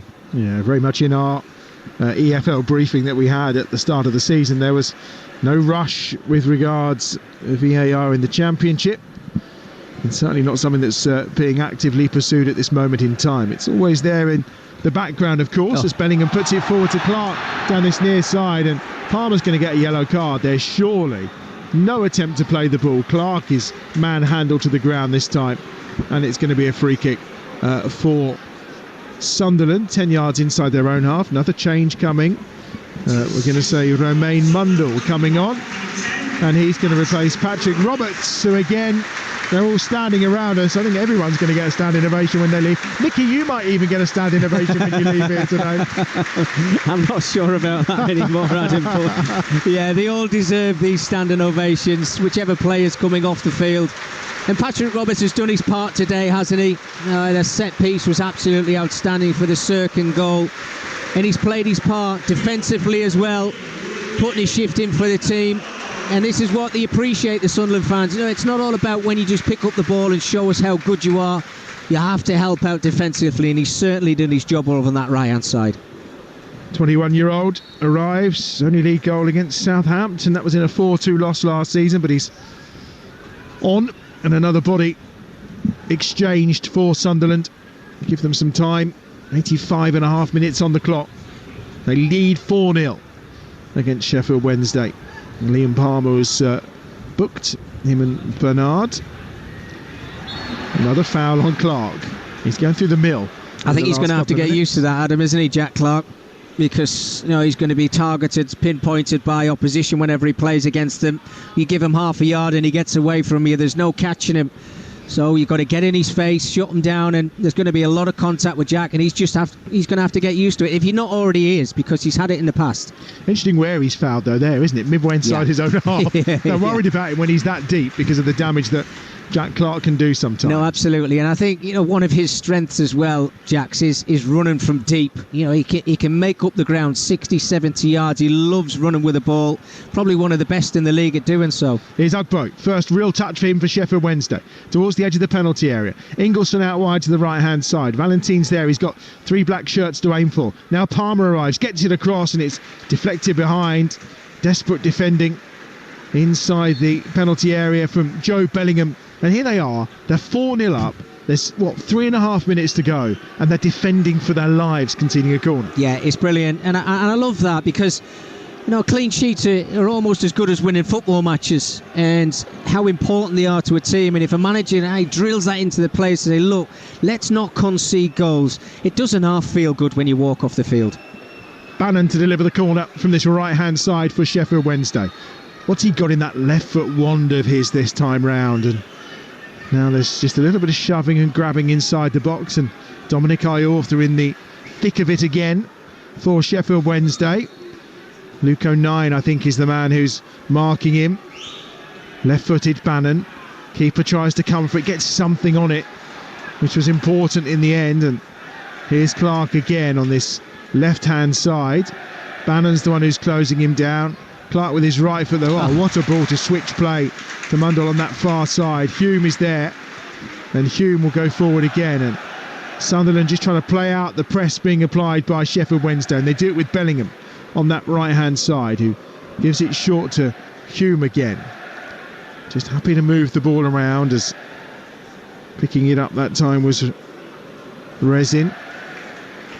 Here come Sunderland once more on that right-hand side, over the halfway line, just trying to push forward that time. Instead it's picked up now by Smith. Smith charging forward here and towards the edge of the penalty area, tries to get there after Ingleson's ball across, and again it's another last-ditch challenge. They are so desperate for that clean sheet. They are working their socks off. And it's Job again, Adam. It's brilliant, you know, putting your body on the line. You can see Sheffield Wednesday players getting their head up. They're looking to get their strikes away, but when you've got a midfield player willing to stretch and block tackles like that, it's absolutely outstanding. I mean, Reggie Labrie said he wanted to see improvement from that first game at Cardiff. I don't think you can have too many faults today. I've got to be completely honest with you. I mean, this is as easy as it gets, and you don't get many of them in the Championship. On this right-hand side again, coming in, Phil, just trying to cause problems once more. It's Jack Clark. Sunderland happy to keep the ball, though, deep inside their own half, with Bellingham helping it out to that right-hand side. 09. Elise on this near side. Forward it comes again. Clark is there. Serkin's ahead of him. He's just forced back by the attentions of Liam Palmer. And 09 at the edge of his penalty area. Forward down that right-hand side. So we're into the final minute of normal time at the Stadium of Light. 4-0 on Talksport 2. Don't go anywhere, though, because we've got Bolton against Wrexham to come. Out comes Beadle to collect that, which he does at the edge of his penalty area. He needed to, because Rusin was chasing in. Yeah, nearly got to the end of it and giving the ball away yet again here, Sheffield Wednesday, but they're just waiting for the full-time whistle. Sheffield Wednesday players, you can sense it. The Sunderland, you know, they're enjoying themselves. Beadle's there and he's almost caught in his 6-yard area, has to play it out. The pressure again. Sunderland still chasing hard, not even defending for their lives to get themselves a clean sheet, but looking for a fifth as well. As the fourth official tells us there'll be 6 added minutes at the end of this game, a minimum of 6 minutes to play. Here's Dan Neil. Well, those players down there in black shirts, Adam, are thinking, where's that come from? Just blow the full-time whistle. Another 6 minutes of torture, because that's what it's going to be. You can see Sunderland, you know, they're going for that 5th goal. They want to get it if they possibly can. They're all enjoying themselves, and Sheffield Wednesday are just thinking to themselves, please just blow. Only Sunderland on the charge again down that right-hand side. It's picked up this time by Romain Mundle. Infield it comes. Just trying to tee it up to this left-hand side again for Clark. Clark picks it up. Clark thinking about how he's going to drive it forward. So then he goes to the near side. Serkin's there. Scorer of the first goal, of course. Started this rout from Sunderland today. Dennis Serkin. Back towards halfway. Hachi Aliz is there. Not seen too much of him going forward, but he's done a solid job defensively today. That's for sure. And there'll be bigger tests to come. Burnley next up for Sunderland. Yes. Tricky trip to Portsmouth after that as well. Doesn't get any harder than that, does it, Adam? I think, you know, that's the real stern test for Sunderland, isn't it? You know, get off to a good start. You get 6 points on the board after 2 games, then you've got to go and play a side like Burnley, you know, just down from the Premier League with a massive squad with quality players. Oh, here's a chance maybe for Muddle towards the edge of the penalty area. He's going down where he was caught between 2. And I think again it's Iorfa who's ended up on the floor. Referee is just going to stop play again because Iorfa's got some kind of problem here. And those 6 minutes going to be added to here, you would feel. Mateo Sheesh has been kind of running the show in midfield since the departure of Rigg, but I think Iorfa is okay. No need for the physio and no further delay. Beadle will have time to clear the ball. Interesting to get the thoughts of the two managers post-game, of course. Find out how Danny Roll is responding. As I mentioned last week, he did say 1 win, that's all. Let's not get carried away, and well, that prophecy of his has bore fruit today. Good performance from Sunderland. An performance probably as bad as Plymouth's was last week from Sheffield Wednesday. Against Sheffield Wednesday. There's no doubt Sheffield Wednesday, it's a game to forget. It's early on in the season, you know, you can get away with a performance like this, but it can't happen too often. And Danny Rowland, he'll look at his players and go, well, look, I know I can rely on certain players week in, week out, but there's other players, there's a question mark over you. Brilliant from Musaba, tees that one up for Smith from 12 yards out.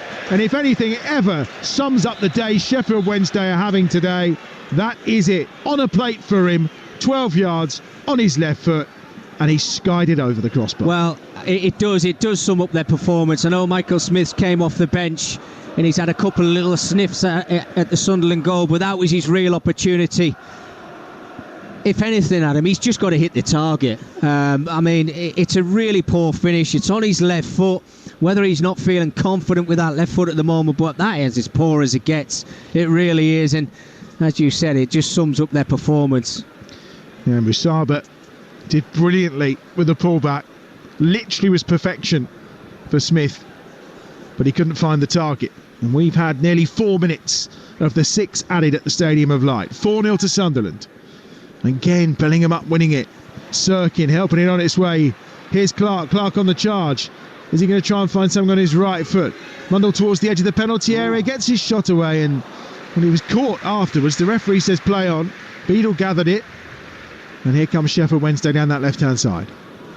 Yeah, I mean, I think there was just a bit of body strength, wasn't it? He's coming up alongside Iorfa. Mundell, he's probably 7 stone wet through, but...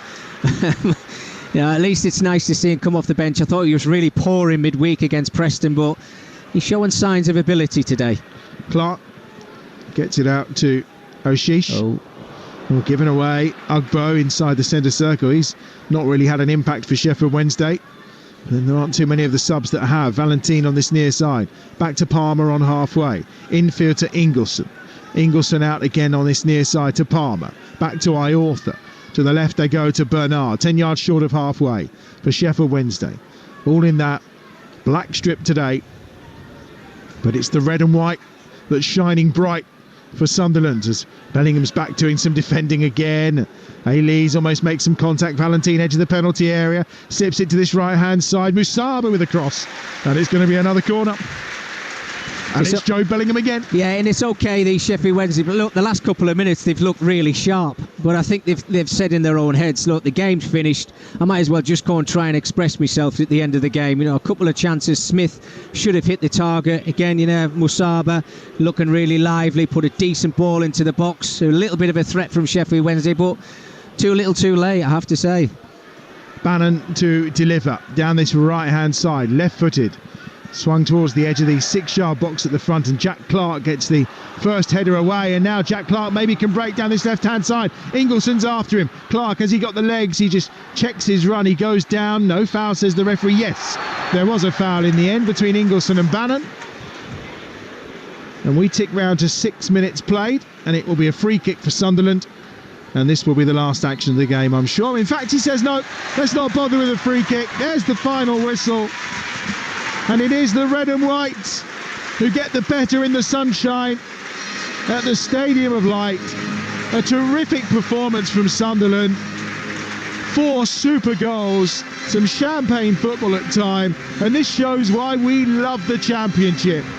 Sheffield Wednesday were tremendous last week against Plymouth in a 4-0 thrashing. Sunderland won, but the manager wasn't happy. They come here today. The expectation is more of the same from Sheffield Wednesday. But then you get a stunning performance from Sunderland, started by Sirkin on 11 minutes. Mayenda 4 minutes later with his first goal for the club. Luke O'Nien with a tidy finish to make it 3-0 after 24 minutes. And then just at the start of the second half, when you expect Wednesday to come out firing, within 90 seconds, Mayenda has his second of the game. It's a terrific performance from Sunderland. It maybe is back to the magnetic board for Danny Roll that he was playing with during the second half. They've been outclassed, outplayed and outscored by a terrific Sunderland side today. In front of 40,000 at a vibrant Stadium of Light. It's finished Sunderland 4, Sheffield Wednesday 0. Well, I'm glad Danny Roll can share a little smile and a laugh with Jack Clark down there on the pitch at the Stadium of Light, because the Sheffield Wednesday fans aren't smiling after that one, to be perfectly frank. Albeit they won 4-0 on the opening weekend, this was a chastening afternoon in which their players really never got going at all, and there'll be big questions for Danny Roll to answer, albeit really early in the Championship season. That just was not good enough. And now he has a few words with some of his players, just reminding them the small areas in which they could have done better. For Reggie Labrie, it is all smiles. He's absolutely delighted. And Mickey Gray, we said it at half-time, we needed to see a response from Wednesday. And there you go, they conceded inside 90 minutes at the start of the second half as Sunderland put that result fully to bed with a second from Eliza Mayenda. It was a lovely move, lovely assist from Clark, and he tapped home from close range. Well, it was a brilliant performance, I have to say, Hugh, from Sunderland from start to finish. And they got their tactics right. They showed patience when they needed to, and they got the goals to boot. And that first half performance set them up for a second half where they could just control the football match, and that's exactly the way the game panned out. Look, this is a game for Sheffield Wednesday that they just need to forget, and very quickly, and you get that opportunity in the Championship to forget games very quickly, and that's what they have to do. Danny Rowe will be absolutely seething inside, because I came to the Stadium Light today expecting a lot more from Sheffield Wednesday. They looked brilliant on the first day of the Championship season, but as brilliant as he looked that day, they looked as really bad today. I mean, there was no standout performance from anybody. They looked a little bit off it, to be honest with you. Barry Bannon was frustrated. He's the man who they normally look to get things going, but it was really shabby. But take nothing away from Sunderland. The goals were brilliant, and it was just an excellent performance in front of a really big crowd. 2 wins from 2, 6 goals scored, 0 conceded. What has pleased you most about Reggie Labrie and his start to life in England? Well, I think one of the things that stood out, what's different to me, Hugh, is the patience.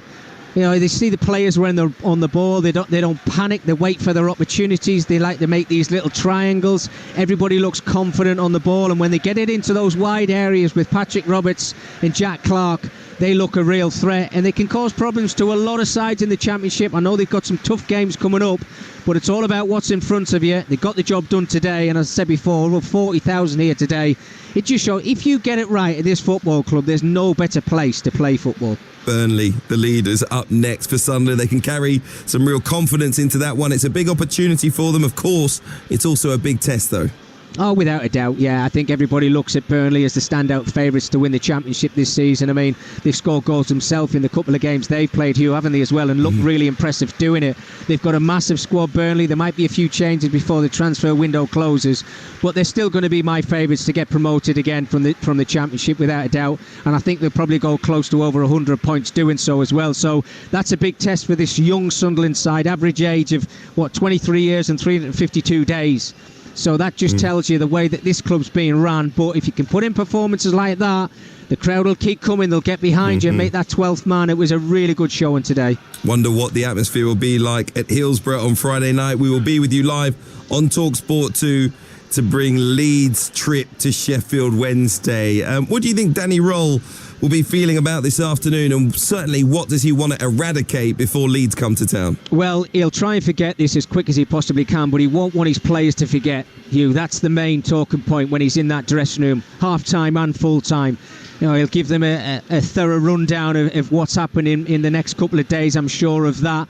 But I look at the forward players at the beginning of the game, Gassama and Musaba, never really done anything in that first half. Jamal Lowe's got to show a little bit more spark in the final third. Josh Windass, who was brilliant on the first day, but as brilliant as he was really poor today. 2 mistakes for 2 of Sunderland goals, so I think there might be a few changes there. Ugbo's going to get his chance. Michael Smith had a big opportunity in the game, didn't he? Scuffed that one over the top of the crossbar. So yeah, there's concerns, but I don't worry about Sheffield Wednesday. I think they're going to be completely fine. Mickey Gray, been a pleasure to be with you, and Adam Bridge throughout the morning and afternoon, and we will have a reaction coming up a little bit later on from that game, that huge victory for Sunderland, which moves them up to second in the Championship table. They join the early leaders Burnley and Watford as well on 6 points. Sheffield Wednesday, 9th place, 3 points from their 2 games.